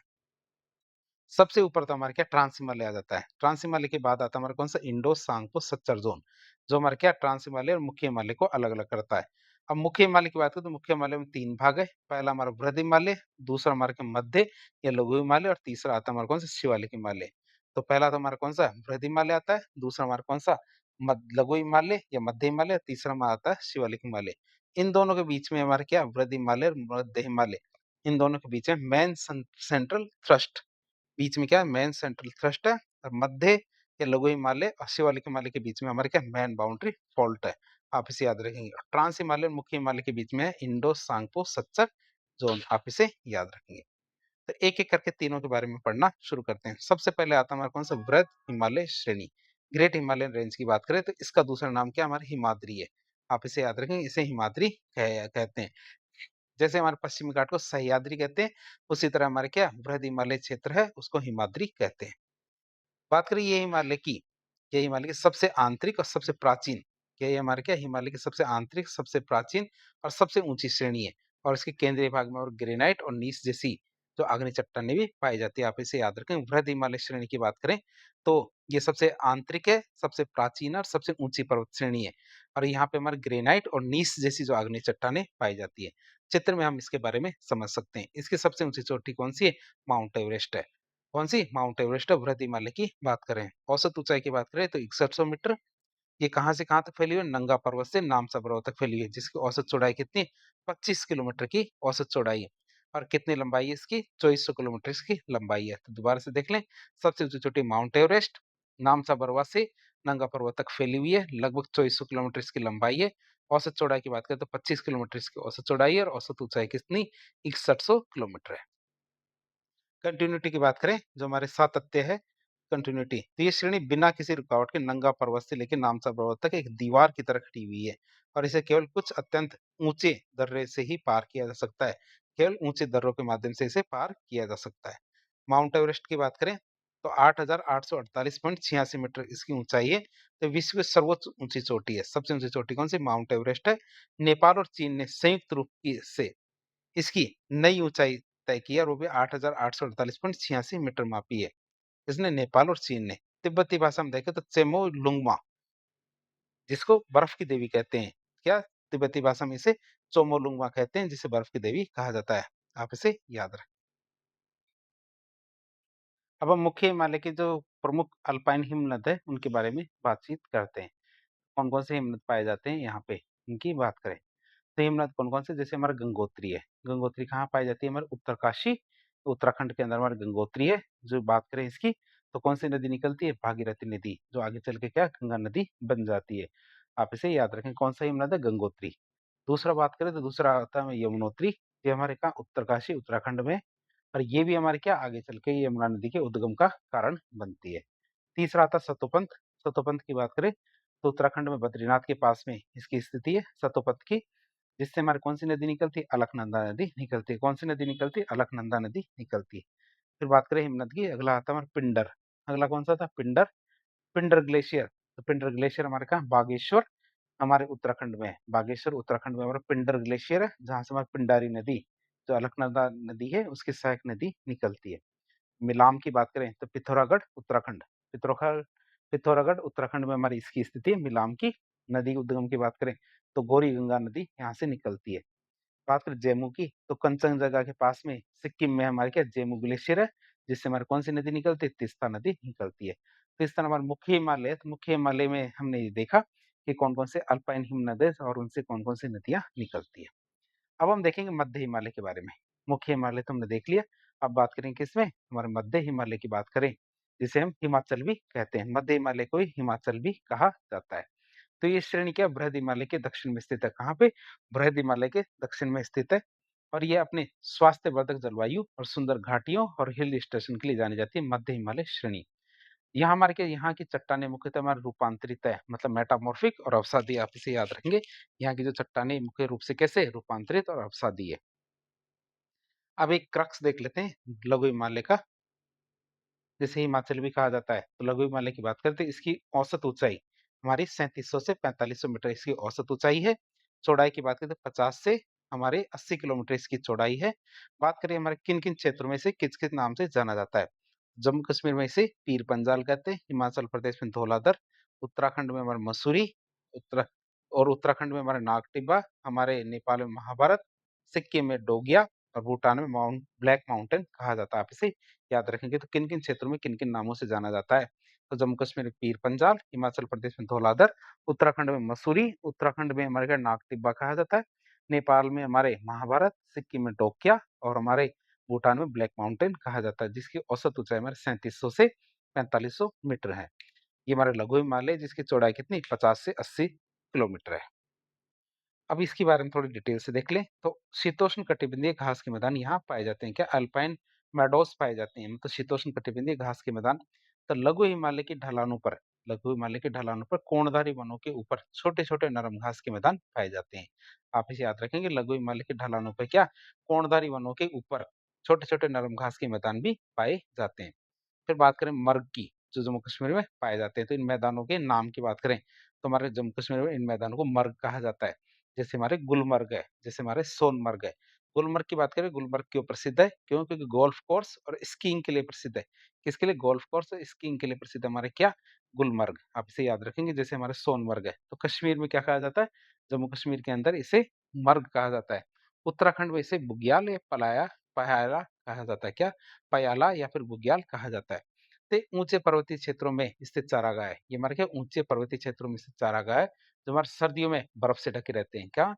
सर्दियों में बर्फ से ढके रहते हैं। कौन सा? बुग्याल या पयाला। कहाँ? उत्तराखंड में। और गर्मियों में क्या? हरी घास से भर जाते हैं। गर्मियों में तो हरी घास से भर जाते हैं और सर्दियों में बर्फ से ढक जाते हैं। फिर बात करें ऋतु प्रवास की। हमारा ऋतु प्रवास क्या है? तो गर्मियों में जब बर्फ पिघलती है, क्या? गर्मियों में जब बर्फ पिघलती है, तो गुज्जर, बकरवाल और भोटिया जैसी जनजातियां, कौन-कौन सी? गुज्जर, बकरवाल और भोटिया जैसी जनजातियां अपने भेड़-बकरियों को लेके ऊंचे बुग्यालों या मर्गों की ओर चले जाते हैं। कि ऊंचे बुग्यालों और मर्गों की ओर चले जाते हैं, इसे हम ऋतु प्रवास कहते हैं। अब जब सर्दियों में भारी बर्फबारी बारी होती है, सर्दियों में भारी बर्फबारी होती है, तो इस कारण ये वापस नीचे घाटियों में स्थित अपने स्थायी गाँव में आ जाते हैं। तो ये हमारे क्या? ऋतु प्रवास होता है। ऋतु को देख के प्रवास करना, एक जगह से दूसरी जगह जाना। तो गर्मियों में तो ऊपर चले जाना और सर्दियों में वापस घाटियों में चले आना। इसे हम कहते हैं ऋतु प्रवास। और ये कौन सी जनजातियाँ करती है? ये हमारी गुज्जर, बकरवाल और भोटिया जनजातियाँ करती है। फिर अंतर पर्वतीय घाटियों की बात करें, इंटर मोंटे वैली की बात करें, तो हमारे बृहद हिमालय और मध्य हिमालय के बीच में, किन-किन के बीच में? बृहद हिमालय और मध्य हिमालय के बीच में कई समतल घाटियाँ पाई जाती है। क्या होता है? कई समतल घाटियाँ पाई जाती है जिनका निर्माण प्राचीन झीलों के सूखने और नदियों के निक्षेपण की वजह से हुआ है। जिनका निर्माण किस वजह से हुआ है? प्राचीन झीलों के सूखने और नदियों के निक्षेपण की वजह से हुआ है अंतर पर्वतीय घाटियों का निर्माण। जैसे हमारे कौन-कौन सी घाटियों का निर्माण हुआ है? जैसे हमारे कश्मीर घाटी है, ये हमारे पीर पंजाल और बृहद हिमालय के बीच में है। किसके? पीर पंजाल और बृहद हिमालय के बीच में है। फिर आते हैं कुल्लू और कांगड़ा घाटी। क्या कुल्लू और कांगड़ा घाटी की बात करें तो हिमाचल प्रदेश में स्थित जो हमारा धौलाधर श्रेणी के पास में हमारे क्या कुल्लू और कांगड़ा घाटी किन-किन के बीच में? हमारे हिमाचल प्रदेश में स्थित जो धौलाधर श्रेणी के पास में स्थित है। फिर काठमांडू घाटी की बात करें तो नेपाल में स्थित एक अत्यंत उपजाऊ मैदान हमारे कौन सी? काठमांडू घाटी। कहाँ पे? नेपाल में है और उपजाऊ मैदान है। अब बात करें मध्य हिमालय के प्रादेशिक नामों के बारे में। किस क्षेत्र में से मध्य हिमालय को किन-किन नामों से जाना जाता है? जैसे जम्मू कश्मीर की बात करें तो जम्मू कश्मीर में पीर पंजाल श्रेणी के नाम से जानते हैं। किस नाम से? पीर पंजाल श्रेणी के नाम से जानते हैं जम्मू कश्मीर में। तो ये हमारे मध्य हिमालय की सबसे लंबी और सबसे महत्वपूर्ण श्रेणी है कौन सी? पीर पंजाल श्रेणी। फिर बात करें हिमाचल श्रेणी प्रदेश की। हिमाचल प्रदेश में हमारे इसे धौलाधर श्रेणी के नाम से जाना जाता है और इसी श्रेणी पे हमारे शिमला भी स्थित है। उत्तराखंड की बात करें तो उत्तराखंड में हमारे मसूरी और नागटिबा श्रेणी कहेंगे। नेपाल में महाभारत श्रेणी, सिक्किम में डोकिया श्रेणी, भूटान में हमारे इसे ब्लैक माउंटेन या काला पर्वत श्रेणी कहते हैं। आप इसे याद रखेंगे। तो जम्मू कश्मीर की बात करें, जम्मू कश्मीर में हमारा पीर पंजाल श्रेणी, हिमाचल प्रदेश में धौलाधर श्रेणी, नेपाल के अंदर वो उत्तराखंड में मसूरी, नागटिबा श्रेणी और हमारे नेपाल में महाभारत श्रेणी, सिक्किम में डोकिया श्रेणी और भूटान में हमारे क्या ब्लैक माउंटेन या हमारे काला पर्वत श्रेणी कहते हैं। अब बात करें इसकी विशेष भौगोलिक संरचना की जिसे करेवा कहते हैं। परीक्षा में पूछ लिया जाता है करेवा क्या है? तो आपको बताना पड़ेगा करेवा क्या है। तो भूवैज्ञानिक परिभाषा क्या करेवा की? तो भूवैज्ञानिक काल चक्र में मतलब प्लेस्टोसीन युग के दौरान कश्मीर घाटी पूरी तरह से एक विशाल झील हुआ करती थी। किस काल में? प्लेस्टोसीन युग के काल में क्या हमारे जो कश्मीर घाटी थी ये पूरी तरह से एक विशाल झील हुआ करती थी। पीर पंजाल श्रेणी के उत्थान के कारण ये झील का पानी बाहर निकल जाता है। जो हमारे क्या पीर पंजाल श्रेणी जब उसका उत्थान होता है तब इसके झील का पानी क्या बाहर निकल जाता है। लेकिन झील के तल में जो गाद एक चिकनी मिट्टी थी और बोल्डर या हिम नद के अवसाद थे ये वहीं के वहीं जमा रह जाते हैं। आप इसे याद रखेंगे। झील के तल में जो गाद, चिकनी मिट्टी, बोल्डर और हिमनद ये सब के सब क्या हमारे वहीं के वहीं जमा रह जाते हैं जिन्हें करेवा या बुदर कहा जाता है। आप इसे याद रखेंगे। तो ये हमारे क्या बहुत ही उपजाऊ भूमि बन जाती है। फिर बात करें यहाँ पे हमारे केसर या ज़ाफ़रान की खेती की जाती है। केसर की खेती की बात करें, इसकी केसर की खेती की बात करें तो करेवा के मिट्टी में विशेष प्रकार के प्राकृतिक खनिज और नमी सोखने की क्षमता होती है। क्या करेवा की जो मिट्टी होती है तो करेवा की मिट्टी में हमारे क्या विशेष प्रकार के प्राकृतिक खनिज और नमी सोखने की क्षमता होती है जो उच्च गुणवत्ता वाली जाफरान की खेती के लिए प्रसिद्ध है। जाफरान मतलब केसर की खेती के लिए प्रसिद्ध है। जम्मू कश्मीर का पाम्पोर क्षेत्र कौन-सा? जम्मू कश्मीर का पाम्पोर क्षेत्र इसके लिए विश्व प्रसिद्ध है और इसके अलावा यहाँ बादाम और अखरोट के बाग भी लगाए जाते हैं। किसके? बादाम और अखरोट के बाग भी लगाए जाते हैं। तो ये हमने करेवा के बारे में देख लिया। अब आती है हमारी तीसरी श्रेणी, वो आती है हमारी कौन-सी? शिवालिक श्रेणी। तीसरी श्रेणी कौन-सी आती है? शिवालिक श्रेणी की बात करें, तो शिवालिक श्रेणी जिसे बाह्य हिमालय भी कहा जाता है, आउटर हिमालय भी कहा जाता है या फिर हमारे उप हिमालय भी कहा जाता है। तो शिवालिक श्रेणी को हमारे आउटर हिमालय या उप हिमालय भी कहा जाता है। और हिमालय पर्वत श्रृंखला की हिमालय पर्वतमाला की सबसे बाहरी, सबसे दक्षिणी और भूगर्भिक रूप से देखें तो सबसे नवीनतम मतलब यंगेस्ट पर्वत श्रृंखला कौन सी? शिवालिक श्रेणी। आप इसे याद रखेंगे। बात करें शिवालिक श्रेणी की उत्पत्ति और भौगोलिक स्थिति की बात करें। किसकी? उत्पत्ति और भौगोलिक स्थिति की बात करें तो सबसे दक्षिणी श्रृंखला है। क्या सबसे दक्षिणी श्रृंखला की बात करें?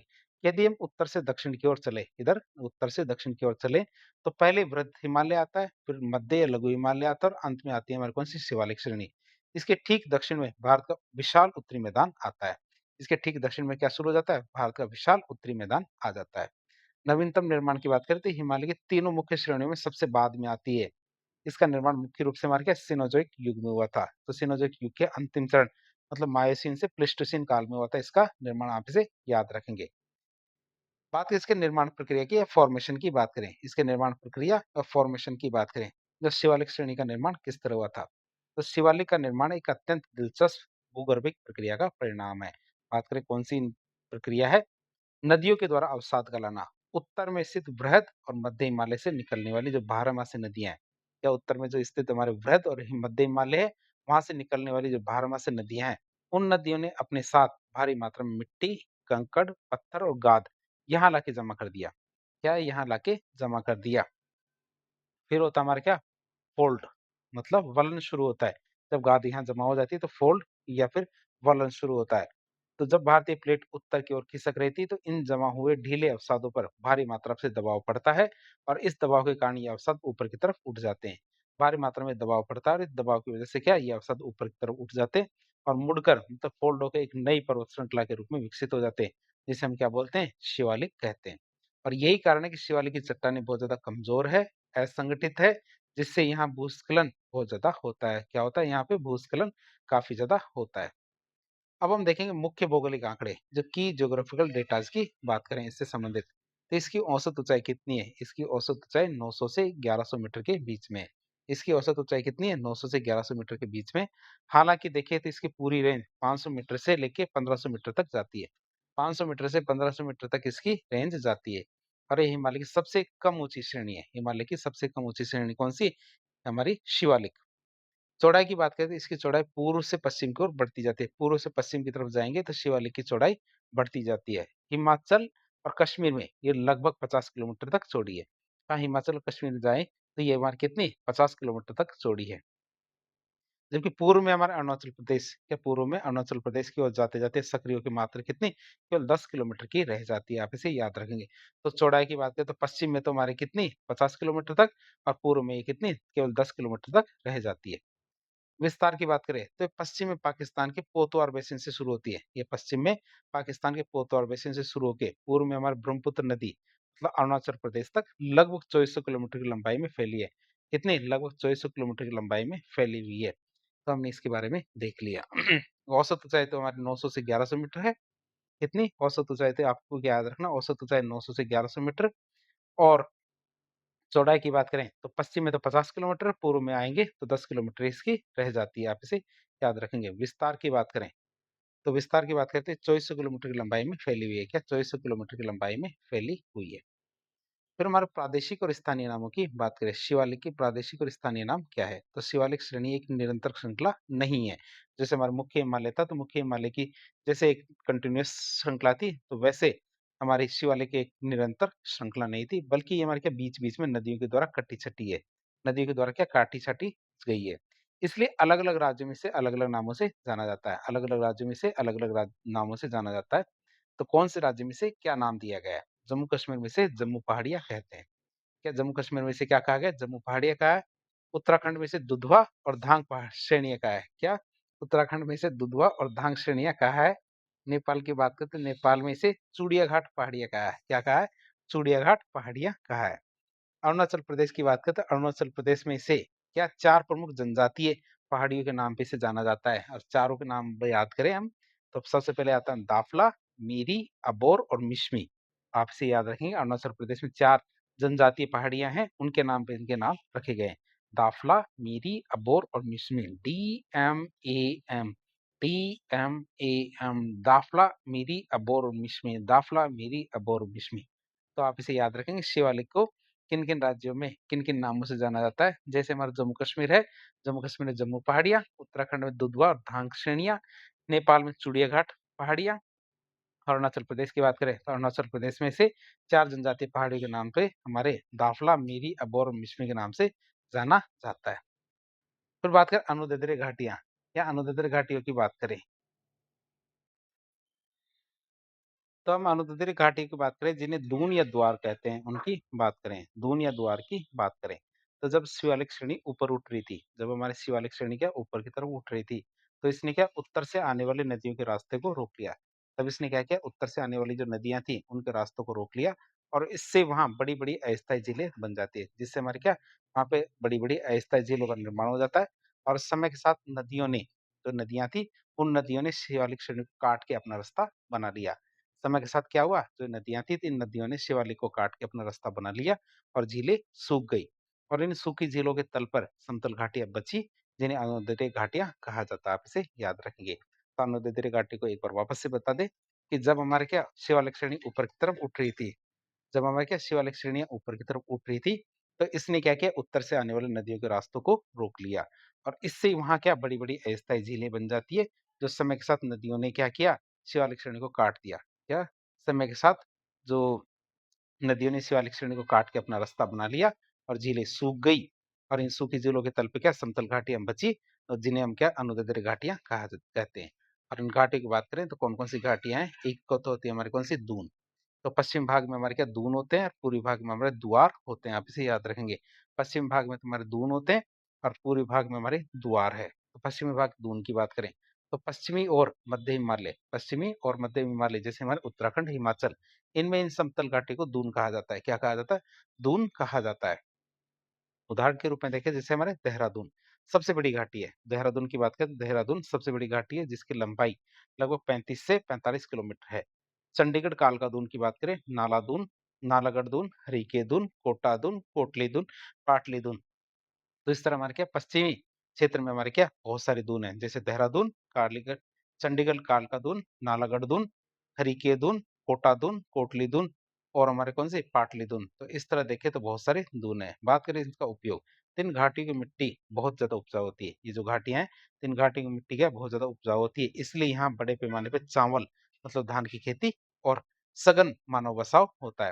हमारे क्या होता है सघन मानव बसाव, साथ ही साथ क्या चावल या धान की खेती की जाती है।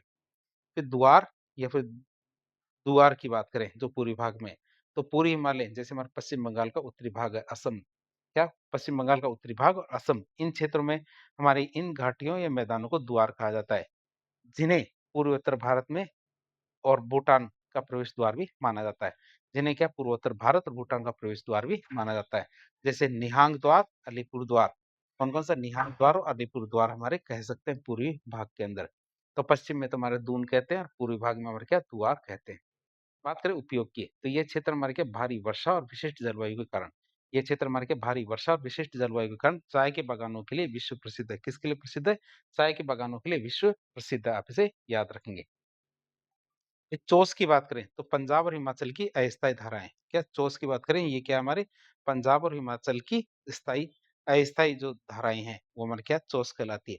परिभाषा की बात करें तो पंजाब और हिमाचल प्रदेश के होशियारपुर, क्या पंजाब और हिमाचल प्रदेश के होशियारपुर आसपास के इलाकों में मानसून मतलब वर्षा ऋतु के दौरान शिवालिक की ढालों पर, क्या मानसून मतलब वर्षा ऋतु के दौरान शिवालिक की ढालों पर तेज गति से बहने वाले जो मौसमी या अस्थायी जलप्रपात या नदी धाराएं बन जाती है।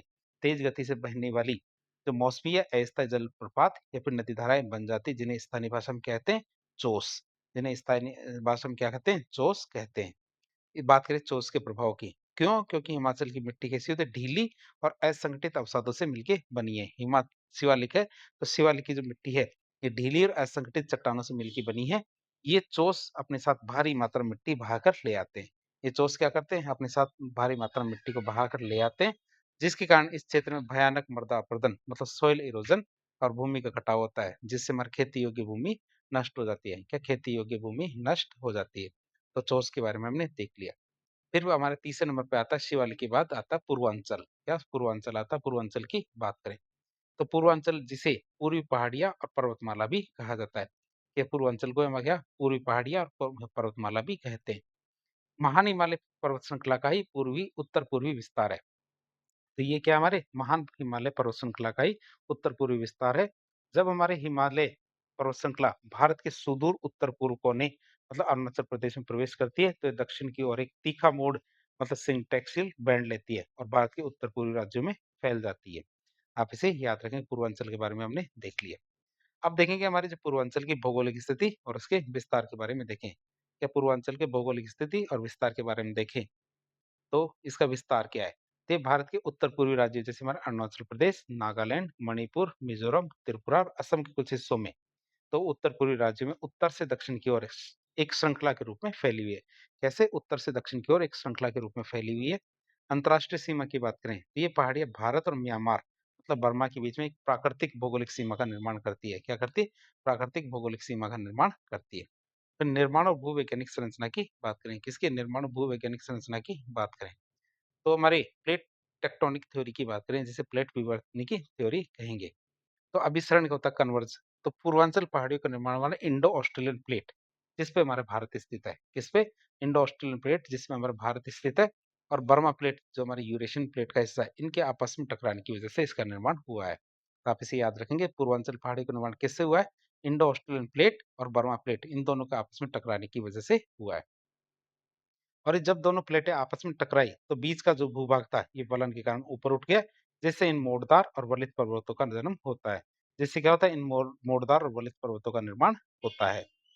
बात करें चट्टानी संरचना की, इनकी चट्टानी संरचना कैसी है? तो पूर्वांचल की पहाड़ियां मुख्यतः में बालू पत्थर, शैल और गादमे पत्थर जो सिल्ट स्टोन है, आप इसे याद रखेंगे। पूर्वांचल की पहाड़ियां मुख्यतः में बालू पत्थर, शैल और गादमे पत्थरों से ऐसी अवसादी चट्टानों से मिलकर बनी हुई है, और ये चट्टानें अपेक्षाकृत क्या कम कठोर होती है। ये चट्टान कैसी है? अपेक्षाकृत कम कठोर है। फिर सबसे ऊंची चोटियों की बात करें तो इसकी सबसे ऊंची चोटी है सरामती चोटी। कौन सी चोटी है? सरामती चोटी। तो ये पूरे पूर्वांचल क्षेत्र की सबसे ऊंची चोटी है। क्या पूरे पूर्वांचल क्षेत्र की सबसे ऊंची चोटी कौन सी? सरामती चोटी, जिसकी ऊंचाई कितनी? 3826 मीटर है। बात करें इसकी स्थिति की तो ये भारत के नागालैंड राज्य और म्यांमार की सीमा पर, ये भारत की क्या नागालैंड राज्य और म्यांमार की सीमा पर नागा पहाड़ियों में स्थित है। कहाँ? नागा पहाड़ियों में स्थित है। और सर्दियों में ये चोटी क्या बर्फ से ढक जाती है। सर्दियों में ये हमारी जो चोटी है सरामती चोटी है, ये पूरी तरह से बर्फ से ढक जाती है, जिसकी ऊंचाई 3826 मीटर है। बात करें यहाँ की जलवायु, वनस्पति और जैव विविधता की। किसकी? जलवायु, जैव विविधता और वनस्पति की बात करें तो जलवायु सदाबहार वन की बात करें तो यहाँ पे भारी वर्षा प्राप्त होती है। तो ये क्षेत्र हमारे बंगाल की खाड़ी से उठने वाली जो दक्षिणी पश्चिमी मानसून पवने हैं, उनके ठीक सामने पड़ता है। किससे? ये बंगाली खाड़ी में उठने वाली जो दक्षिणी पश्चिमी मानसून पवने हैं, उनके ठीक सामने पड़ता है। पहाड़ों की कीपागार बनावट की वजह से। कैसी? पहाड़ों की कैसी? कीपागार बनावट की वजह से यहाँ मानसून पवनों से अत्यधिक भारी वर्षा प्राप्त होती है। वनस्पति की बात करें तो सदाबहार वनस्पति पाई जाती है, एवरग्रीन वेजिटेशन पाया जाता है। तो अत्यधिक वर्षा और उच्च तापमान की वजह से, क्या अत्यधिक वर्षा और उच्च तापमान के कारण यहाँ घने उष्णकटिबंधीय सदाबहार वन, क्या घने उष्णकटिबंधीय सदाबहार वन यहाँ पाए जाते हैं, और जो साल भर हरे भरे रहते हैं। आप इसे याद रखेंगे। फिर जैव विविधता तप्त स्थल की बात करें। किसकी? जैव विविधता तप्त स्थल की बात करें, बायोडायवर्सिटी हॉटस्पॉट की। तो पूर्वांचल का ये क्षेत्र हमारे क्या वैश्विक स्तर पर मान्यता प्राप्त जो हमारे 36 जैव विविधता तप्त स्थल है, उनमें से एक है। मुख्य रूप से हमारे जिसका नाम क्या है? Indo Burma hotspot. Indo Burma hotspot के नाम से ये जाना जाता है। बात करें हॉटस्पॉट क्या होता है, क्योंकि इंडो बर्मा हॉटस्पॉट का ये हिस्सा है, इसी वजह से क्या हमारी ये हॉटस्पॉट की श्रेणी में गिना जाएगा। तो हॉटस्पॉट वास्तव में क्या होता है? तो ये पृथ्वी के ऐसे क्षेत्र होते हैं जहाँ पेड़-पौधे और जीव-जंतुओं का अत्यंत दुर्लभ और स्थानीय प्रजातियाँ पाई जाती है। ऐसे क्षेत्र जहाँ पे हमारे पेड़-पौधे और जीव-जंतु की अत्यंत दुर्लभ और स्थानीय प्रजातियाँ पाई जाती है। लेकिन क्या मानवीय गतिविधियाँ जैसे हमारे झूम खेती, वनों की कटाई, बुनियादी ढांचे के विकास, इनके कारण क्या इन पर विलुप्ति का गंभीर खतरा मंडराता रहता है। इन पे क्या हमारे विलुप्ति का गंभीर खतरा मंडराता रहता है। तो यही हमारे क्या हॉटस्पॉट कहलाते हैं। बहुत ज़रूरी है लेकिन खत्म हो रहे हैं। बहुत ज़रूरी है लेकिन खत्म हो रहे हैं। इसी वजह से इन्हें हॉटस्पॉट कहा जाता है। अब हम बात करें पूर्वांचल की कौन-कौन सी पहाड़ियाँ हैं और उनके प्रादेशिक विभाजन की बात करें। तो उत्तर से दक्षिण के क्रम में इन पहाड़ी को अलग-अलग राज्यों में अलग-अलग नामों से जाना जाता है। जैसे बात करें पटकाई बूम की, तो ये हमारे अरुणाचल प्रदेश और म्यांमार की सीमा पे है स्थित कौन-सी? पटकाई बूम। इसके बाद आते हैं मेरे को से नगा पहाड़ियाँ। नगा पहाड़ी की बात करें तो नागालैंड में स्थित है। नाम में नागा है तो नागालैंड में स्थित है, और इसकी सबसे ऊँची चोटी कौन-सी है? सरामती है, जो हमने देख लिया था। फिर आता है बराइल पहाड़ियाँ। कौन-सी पहाड़ियाँ? बराइल पहाड़ी की बात करें तो इसका महत्व क्या है? तो ये एक बहुत ही महत्वपूर्ण कटक है, रिज है। आप इसे याद रखेंगे। बराइल की पहाड़ी क्या है? बहुत ही महत्वपूर्ण कटक या रिज है, जो हमारे असम, नागालैंड और मणिपुर में फैली हुई है। और ये नागा पहाड़ियाँ और मणिपुर पहाड़ियों को आपस में अलग करने का काम करती है। क्या हमारे जो नागा पहाड़ियाँ और मणिपुर पहाड़ियाँ, इनको अलग करने का काम करती है कौन-सी हमारी ये? रिज, जिसे हम बराइल की पहाड़ियाँ कहते हैं। और ये असम की दीमा हसाओ, जो दीमा हसाओ क्षेत्र है, उसमें हमारे असम की सबसे ऊँची चोटियों का निर्माण करती है। कहाँ? जो दीमा हसाओ क्षेत्र है, दीमा हसाओ क्षेत्र में हमारे क्या सबसे ऊँची चोटी का निर्माण करती है। कहाँ की? असम की। तो चित्र में हम इसको देख सकते हैं। चित्र में हमारे क्या है? जो पहाड़ियाँ उनके नाम चित्र में देख सकते हैं। चित्र में देखें तो ये तो हमारे क्या पटकाई भूम आते हैं। अरुणाचल प्रदेश में क्या पटकाई भूम है। फिर हमारे नगा पहाड़ी है, नगा पहाड़ी की सबसे ऊँची चोटी कौन-सी? सरामती पहाड़ियाँ। फिर हमारे क्या है बराइल की पहाड़ियाँ। कौन-सी? बराइल की पहाड़ी, नगा पहाड़ियों और मणिपुर की पहाड़ी के बीच में अंतर है, मतलब दोनों को अलग करने का काम करती है। फिर बात करें हमारे मिज़ोरम की पहाड़ियाँ, जिन्हें मिज़ो पहाड़ियाँ या लुशाई पहाड़ियाँ भी कहते हैं। जो मिज़ोरम की पहाड़ियाँ, इन्हें हम क्या बोलते हैं? मिज़ो पहाड़ियाँ या फिर लुशाई पहाड़ियाँ भी कहते हैं। तो लुशो पहाड़ियाँ, लुशाई पहाड़ियाँ, मिज़ो पहाड़ियों की सबसे ऊँची चोटी कौन-सी? ब्लू माउंटेन, आप इसे याद रखेंगे। फिर बात करें जो हमारी मिकिर पहाड़ियाँ आती है, फिर हमारी क्या मिकिर पहाड़ियाँ आती है और जो अरुणाचल प्रदेश की पहाड़ियाँ हैं जिसमें हमारा डाफला, मीरी, अबोर और मिश्मी। कौन-कौन सी डाफला, मीरी, अबोर, मिश्मी ये पहाड़ियाँ कहाँ की? अरुणाचल प्रदेश की आप इसे याद रखेंगे। तो इस तरह हमने ये चीज़ देख ली। पूर्वांचल की पहाड़ी के बारे में चित्र में तो देख लिया, अब टेक्स्ट में और देख लेते हैं। थोड़ा-सा तो देख लिया और आगे देखते हैं। बात करें मणिपुर की पहाड़ी की, किसकी? मणिपुर की पहाड़ी की बात करें तो ये मणिपुर में स्थित है और इसी घाटी में प्रसिद्ध जो हमारे लोकटक झील है, कौन-सी? लोकटक झील, जहाँ विश्व का एकमात्र तैरता हुआ राष्ट्रीय उद्यान जिसे केबुल लामजाओ नेशनल पार्क कहते हैं, तो ये हमारे कहाँ है? लोकटक झील के अंदर है। फिर मिज़ो पहाड़ी की बात करें जिसे लुसाई पहाड़ी भी कहते हैं, तो मिज़ोरम में स्थित है। तो ये पहाड़ियाँ बहुत घने जंगलों और बाँस के वनों से टिकी हुई है। टिकी हुई नहीं, ढकी हुई है, आप इसे याद रखेंगे, बाँस के वनों से ढकी हुई है और घने जंगल है। कहाँ? मिज़ो पहाड़ी है, लुसाई पहाड़ी में। बात करें इसकी सबसे ऊँची चोटी की, तो मिज़ो पहाड़ी की सबसे ऊँची चोटी ब्लू माउंटेन है। या मिज़ो पहाड़ी की सबसे ऊँची चोटी कौन-सी? ब्लू माउंटेन है, जिसे स्थानीय भाषा में फांगपुई चोटी भी कहते हैं। क्या कहते हैं? फांगपुई चोटी भी कहते हैं, जिसकी ऊँचाई लगभग कितनी है? 2157 मीटर है। आप इसे याद रखें, ब्लू माउंटेन की सबसे की ऊँचाई कितनी है? लगभग 2157 मीटर। और इसीलिए इसको फांगपुई चोटी कहते हैं और फांगपुई जो राष्ट्रीय उद्यान भी इसके पास है। तो इस चोटी और इसके आसपास के अनूठे पर्यावरण को संरक्षित करने के लिए या इस चोटी और इसके आसपास के अनूठे पर्यावरण को संरक्षित करने के लिए यहाँ मिजोरम में फांगपुर राष्ट्रीय उद्यान बनाया गया है। क्या बनाया गया? फांगपुर राष्ट्रीय उद्यान बनाया गया है। फिर बात करें मोलेसिस बेसिन की, जो हमारे मिजोरम की भूवैज्ञानिक विशेषता है, मोलेसिस बेसिन, इसकी बात करें तो सबसे पहले देख लेते हैं मोलेसिस बेसिन आखिर होता क्या है। कि जब कोई पर्वत श्रृंखला बन रही होती है या जब कोई पर्वत श्रृंखला बन रही होती है तो उसके सामने की जो तलहटी होती है, फोरलैंड बेसिन होता है, उसमें नदियों के द्वारा बहुत ही सॉफ्ट मतलब मृदुल, ढीले और असंगठित अवसाद लाकर जमा कर दिए जाते हैं, जैसे हमारी मिट्टी, रेत और शेल, ये लाकर जमा कर दिए जाते हैं। और भूविज्ञान में इस प्रकार के ढीले अवसादों से भरे बेसिन को मोलेसिस बेसिन कहते हैं। तो दोबारा से आपको बता दें मोलेसिस बेसिन क्या होता है, कि जब कोई पर्वत श्रृंखला बन रही होती है तो उसके सामने की तलहटी में नदियों के द्वारा बहुत ही मृदुल, ढीले और असंगठित अवसाद लाकर जमा कर दिए जाते हैं। और भूगर्भ विज्ञान में इस प्रकार के ढीले अवसादों से भरे बेसिन को मोलेसिस बेसिन कहते हैं। मिजोरम का इससे क्या संबंध है? तो पूरा मिजोरम राज्य मुख्य रूप से इसी मोलेसिस बेसिन पे स्थित है। क्या पूरा का पूरा मिजोरम राज्य क्या है? इसी प्रकार के मोलेसिस बेसिन पे स्थित है। मोलेसिस बेसिन से होता क्या है? बात करें इसके प्रभाव की। क्योंकि यहाँ की चट्टानें बहुत ज़्यादा कमज़ोर, अनसॉलिटेटेड सॉलिडेटेड और असंगठित है। इसलिए मिज़ोरम और आसपास के क्षेत्रों में भूवैज्ञानिक अस्थिरता बहुत ज़्यादा है। और यहाँ भूकंप के हल्के-हल्के झटके आने, भारी वर्षा होने की वजह से तेज़ी से भूस्खलन मतलब लैंडस्लाइड होने और सड़कें धँस जाना जैसी घटनाएँ आम हैं। और यहाँ की मिट्टी में कटाव भी बहुत आसानी से हो जाता है। यहाँ पे की मिट्टी में कटाव भी आसानी से हो जाता है। तो ये हमने हिमालय का तो भौतिक विभाजन तो देख लिया। अब देखेंगे हिमालय का प्रादेशिक विभाजन या फिर नदी घाटी विभाजन देखेंगे। क्या प्रादेशिक विभाजन के बारे में बातचीत करें, जिसे नदी घाटी विभाजन भी कहते हैं। तो हिमालय का प्रादेशिक नदी घाटी विभाजन भौगोलिक अध्ययन का एक बहुत ही बेहद हमारे वैज्ञानिक और तार्किक तरीका है। परंपरागत रूप से देखें तो हम हिमालय को उत्तर से दक्षिण मतलब बृहद मध्य हिमालय इसके रूप में पढ़ते हैं, लेकिन सर सिडनी बुराड़ ने किसने? सर सिडनी बुराड़ ने पश्चिम से पूर्व की ओर बहने वाली जो नदियां हैं उन नदी घाटियों की सीमाओं के आधार पर इसको बांटा है। तो इसका विभाजन देख लेते हैं। पहला आता है हमारा कौन सा? कश्मीर हिमालय। पहला कौन सा आता है? कश्मीर हिमालय, जिसे हम पंजाब हिमालय भी कहते हैं। कश्मीर हिमालय को हम क्या बोलते हैं? पंजाब हिमालय भी कहते हैं। ये हिमालय का सबसे पश्चिम भाग है, जो अपनी चौड़ाई और गगनचुंबी पर्वत श्रेणी के लिए जाना जाता है। जो अपनी क्या चौड़ाई और गगनचुंबी जो पर्वत श्रेणी है, इनके लिए जाना जाता है। कौन सा? कश्मीर हिमालय। बात करें इसके भौगोलिक विस्तार की, तो ये हमारे पश्चिम में सिंधु नदी से लेके पूर्व में सतलुज नदी के बीच में फैला हुआ। किन-किन 2 नदियों के बीच में फैला हुआ है? क्योंकि नदी घाटियों के आधार पे इसको बाँटा गया है। तो सिंधु नदी से सतलुज नदी के बीच में इसकी कुल लंबाई हमारी 560 किलोमीटर है। शामिल श्रेणियों की बात करें तो इस भाग में काराकोरम, लद्दाख, जास्कर, पीर पंजाल, धौलाधर जैसी जो अत्यंत महत्वपूर्ण पर्वत श्रृंखलाएं शामिल है। कौन-कौन सी? काराकोरम, लद्दाख, जास्कर, पीर पंजाल और धौलाधर जैसी महत्वपूर्ण पर्वत श्रृंखलाएं शामिल है।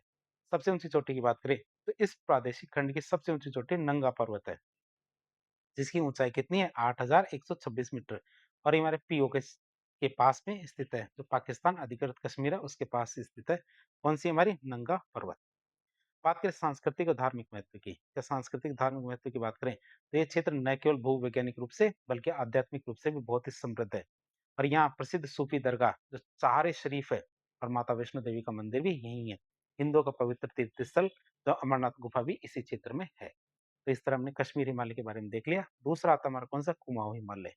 दूसरा कौन सा था, कुमाऊं हिमालय की बात करें तो कश्मीर हिमालय के ठीक पूर्व में स्थित ये भाग हमारे मुख्य रूप से भारत के उत्तराखंड राज्य में आता है। किसमें आता है, उत्तराखंड राज्य में आता है।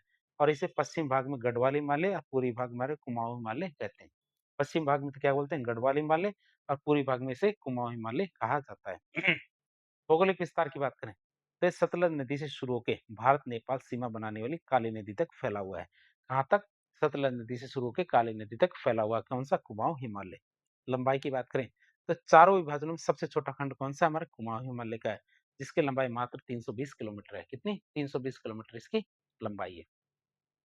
सबसे ऊंची चोटी की बात करें तो इसकी सबसे ऊंची चोटी नंदा देवी है। कौन सी है, नंदा देवी है, जिसकी ऊंचाई क्या 7,816 मीटर है। और ये पूरी तरह से क्या भारत में स्थित सबसे ऊंची चोटियों में से एक है। क्या, ये हमारी क्या है, पूरी तरह से भारत में स्थित सबसे ऊंची चोटियों में से एक है। कौन सी, नंदा देवी। फिर नदियों के उद्गम की बात करें मतलब बहुत सारी हिम नदी यहाँ पे। तो कुमाऊं हिमालय भारत की सबसे पवित्र और सबसे बड़ी नदियों का मायका है, मतलब उद्गम स्थल आप इसे याद रखेंगे। सबसे पवित्र और बड़ी नदियों का मायका भी यही है। जैसे गंगोत्री हिमनद, यहाँ से हमारी भागीरथी या फिर गंगा नदी निकलती है। यमुनोत्री हिमनद की बात करें तो यहाँ से यमुना नदी का उद्गम होता है। किसका, यमुना नदी का उद्गम होता है। सतोपथ हिमनद की बात करें तो यहाँ से हमारे अलकनंदा नदी निकलती है। पिंडर और मिलान हिमनद की बात करें, किसके, पिंडर और मिलान हिमनद की बात करें तो यहाँ से पिंडार और गौरी गंगा जैसी सहायक नदियां निकलती है। धार्मिक स्थल या चार धाम की बात करें तो ये क्षेत्र हमारे देवभूमि के नाम से भी प्रसिद्ध है। ये क्षेत्र हमारे क्या, देवभूमि के नाम से प्रसिद्ध है। ये हमारे गंगोत्री, यमुनोत्री, केदारनाथ, बद्रीनाथ, ये चारों के चारों धाम उत्तराखंड में है। तो इसी क्षेत्र में और सिखों का पवित्र तीर्थ स्थल हेमकुंड साहिब भी यहीं पे है। क्या, हेमकुंड साहिब भी यहीं स्थित है। तीसरा हमारे भाग आता है कौन सा, नेपाल हिमालय। नेपाल हिमालय की बात करें तो पूरे हिमालय तंत्र का सबसे मध्यवर्ती, सबसे लंबा और सबसे ऊंचा भाग है। ये पूरे हिमालय तंत्र का सबसे मध्यवर्ती, सबसे लंबा और सबसे ऊंचा भाग कौन सा, नेपाल हिमालय। भौगोलिक विस्तार की बात करें तो पश्चिम में काली नदी से शुरू होता है। क्या, पश्चिम में काली नदी से शुरू होकर सिक्किम में बहने वाले तीस्ता नदी तक, क्या, काली नदी से लेकर तीस्ता नदी तक फैला हुआ है। और इसका अधिकांश भाग हमारे नेपाल में आता है। कहाँ आता है, इसका अधिकांश भाग नेपाल में आता है। और यह सबसे लंबा प्रादेशिक विभाग है, जिसकी कुल लंबाई कितनी, 800 किलोमीटर है। तो इसकी कुल लंबाई कितनी, 800 किलोमीटर है। विशेषता या सर्वोच्चता की बात करें तो चूंकि हमारे यूरेशियन और इंडियन प्लेट इन दोनों के टकराव सबसे तीव्र था। यहाँ पे हमारे क्या, यूरेशियन और इंडियन प्लेटों का टकराव सबसे ज्यादा तीव्र था। इसलिए इस हिमालय का सबसे ऊंचा भाग है। इसलिए ये हमारे क्या, हिमालय का सबसे ऊंचा भाग भी है। दुनिया की 14 सबसे ऊंची चोटियां 8,000 मीटर से ऊपर में से बहुत सारी इसी खंड में स्थित है। क्या, जो 14 टॉप लेवल की जो पर्वत चोटियां हैं, तो चोटियों में देखें तो जिनकी ऊंचाई हमारा 8,000 मीटर से ऊपर है, तो इनमें अधिकांश क्या हमारे इसी क्षेत्र में स्थित है, नेपाल हिमालय में ही स्थित है। माउंट एवरेस्ट की बात करें तो विश्व की सबसे ऊंची चोटी जो माउंट एवरेस्ट है 8,848.86 मीटर, तो इसी नेपाल हिमालय का हिस्सा है, जिसे हम नेपाल में सगरमाथा भी कहते हैं। अन्य प्रमुख चोटियों की बात करें जैसे हमारे कंचनजंगा 8,586 मीटर की, ये भारत मतलब सिक्किम और नेपाल की सीमा पे स्थित है। भारत और नेपाल की सीमा पे स्थित है कौन सी, कंचनजंगा 8,586 मीटर ऊंची। मकालू, धौलागिरी, अन्नपूर्णा, चोओयू, हमारे ये सारी पर्वत श्रृंखलाएं हमारे कहाँ पे है? हमारे नेपाल में स्थित है। ये पर्वत चोटियां हैं, श्रृंखलाएं नहीं है, चोटियां क्या है, हमारे नेपाल में स्थित है। चौथा आता है हमारा कौन सा, असम हिमालय। असम हिमालय की बात करें तो हिमालय का सबसे पूर्वी प्रादेशिक भाग है, जो पूर्वोत्तर भारत और तिब्बत के हिस्से को कवर करता है। ये हमारे क्या, पूर्वोत्तर भारत और तिब्बत के हिस्से को कवर करता है। भौगोलिक विस्तार की बात करें तो सिक्किम की तीस्ता नदी से लेकर सुदूर पूर्व में हमारा अरुणाचल प्रदेश से बहने वाली जो दिहांग नदी है, उनके बीच में फैला हुआ है। क्या, दिहांग नदी, जिसे आगे ब्रह्मपुत्र भी कहा जाता है, तो वहां तक फैला हुआ है कौन सा, हमारा असम हिमालय। आप इसे याद रखेंगे। तो किन किन के बीच में, तीस्ता नदी से लेके हमारे किसके, दिहांग नदी के बीच में फैला हुआ है कौन सा, असम हिमालय। इसकी लंबाई की बात करते हैं, इसकी कुल लंबाई हमारी 720 किलोमीटर है।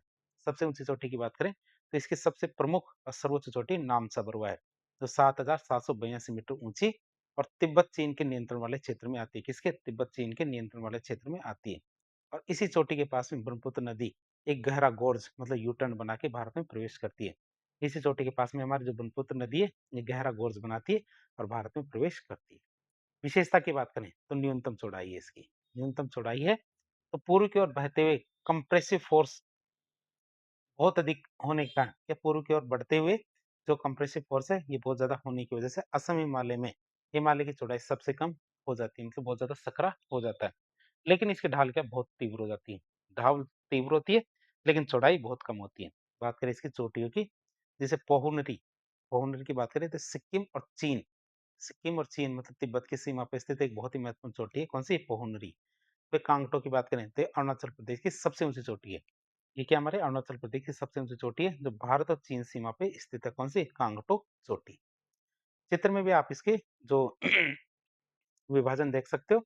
एक हमारा कौन-सा पंजाब हिमालय, ये सिंधु नदी और हमारे सतलुज नदी के बीच में, फिर कुमाऊँ हिमालय, सतलुज नदी और काली नदी के बीच में।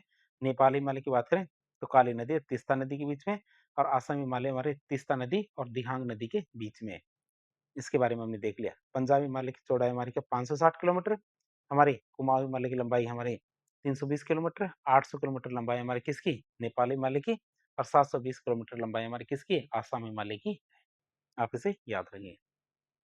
यदि इसका रिवीजन करके देखें चारों की, तो हमारे कौन-कौन से क्षेत्र आएँगे? पहला आता है हमारा कश्मीर, पंजाब हिमालय, फिर कुमाऊँ, फिर नेपाल, फिर असम। चारों के बारे में हमने देख लिया। पहला आता है कश्मीर या पंजाब हिमालय, सिंधु से सतलज नदी के बीच में, कुमाऊँ सतलज से काली नदी के बीच में, नेपाल हमारे काली से तीस्ता, और असम हमारे तीस्ता से दिहांग नदी के बीच में। कश्मीर या पंजाब हिमालय की बात करें तो लंबाई कितनी है? 560 किलोमीटर, कुमाऊँ की 320 किलोमीटर, नेपाल के हमारे 800 किलोमीटर, और असम के हमारे 720 किलोमीटर है। सबसे ऊँची चोटी की बात करें तो पंजाब या कश्मीर हिमालय की सबसे ऊँची चोटी नंगा पर्वत, कुमाऊँ की नंदा देवी, नेपाल हिमालय की माउंट एवरेस्ट, और असम की कौन-सी है? नामचा बरुआ है। विशेषता की बात करें तो कश्मीर या पंजाब हिमालय की बात करें तो सबसे चौड़ा भूभाग है। जास्कर और पीर पंजाब श्रेणी यहीं पे स्थित है। कुमाऊँ हिमालय की बात करें तो इसमें सबसे छोटा भाग है। गंगा यमुना जैसी जो नदियों का स्रोत भी यही है। नेपाल हिमालय की बात करें तो सबसे लंबा और सबसे ऊंचा भूभाग है, जिसमें हमारा एवरेस्ट और कंचनजंगा जैसी पर्वत श्रृंखलाएं हैं। तो इस तरह आज एक लेक्चर के जरिए हमने जो भारत का उत्तरी जो हिमालय प्रदेश है, पर्वत श्रृंखलाएं हैं, उनके बारे में काफी डिटेल से जानने की कोशिश की। तो इस प्रकार के इन्फॉर्मेटिव वीडियो देखने के लिए हमारे चैनल से जुड़े। वीडियो यदि पसंद आता तो वीडियो को लाइक करें, चैनल को सब्सक्राइब करें, अपने दोस्तों के साथ शेयर करें। धन्यवाद।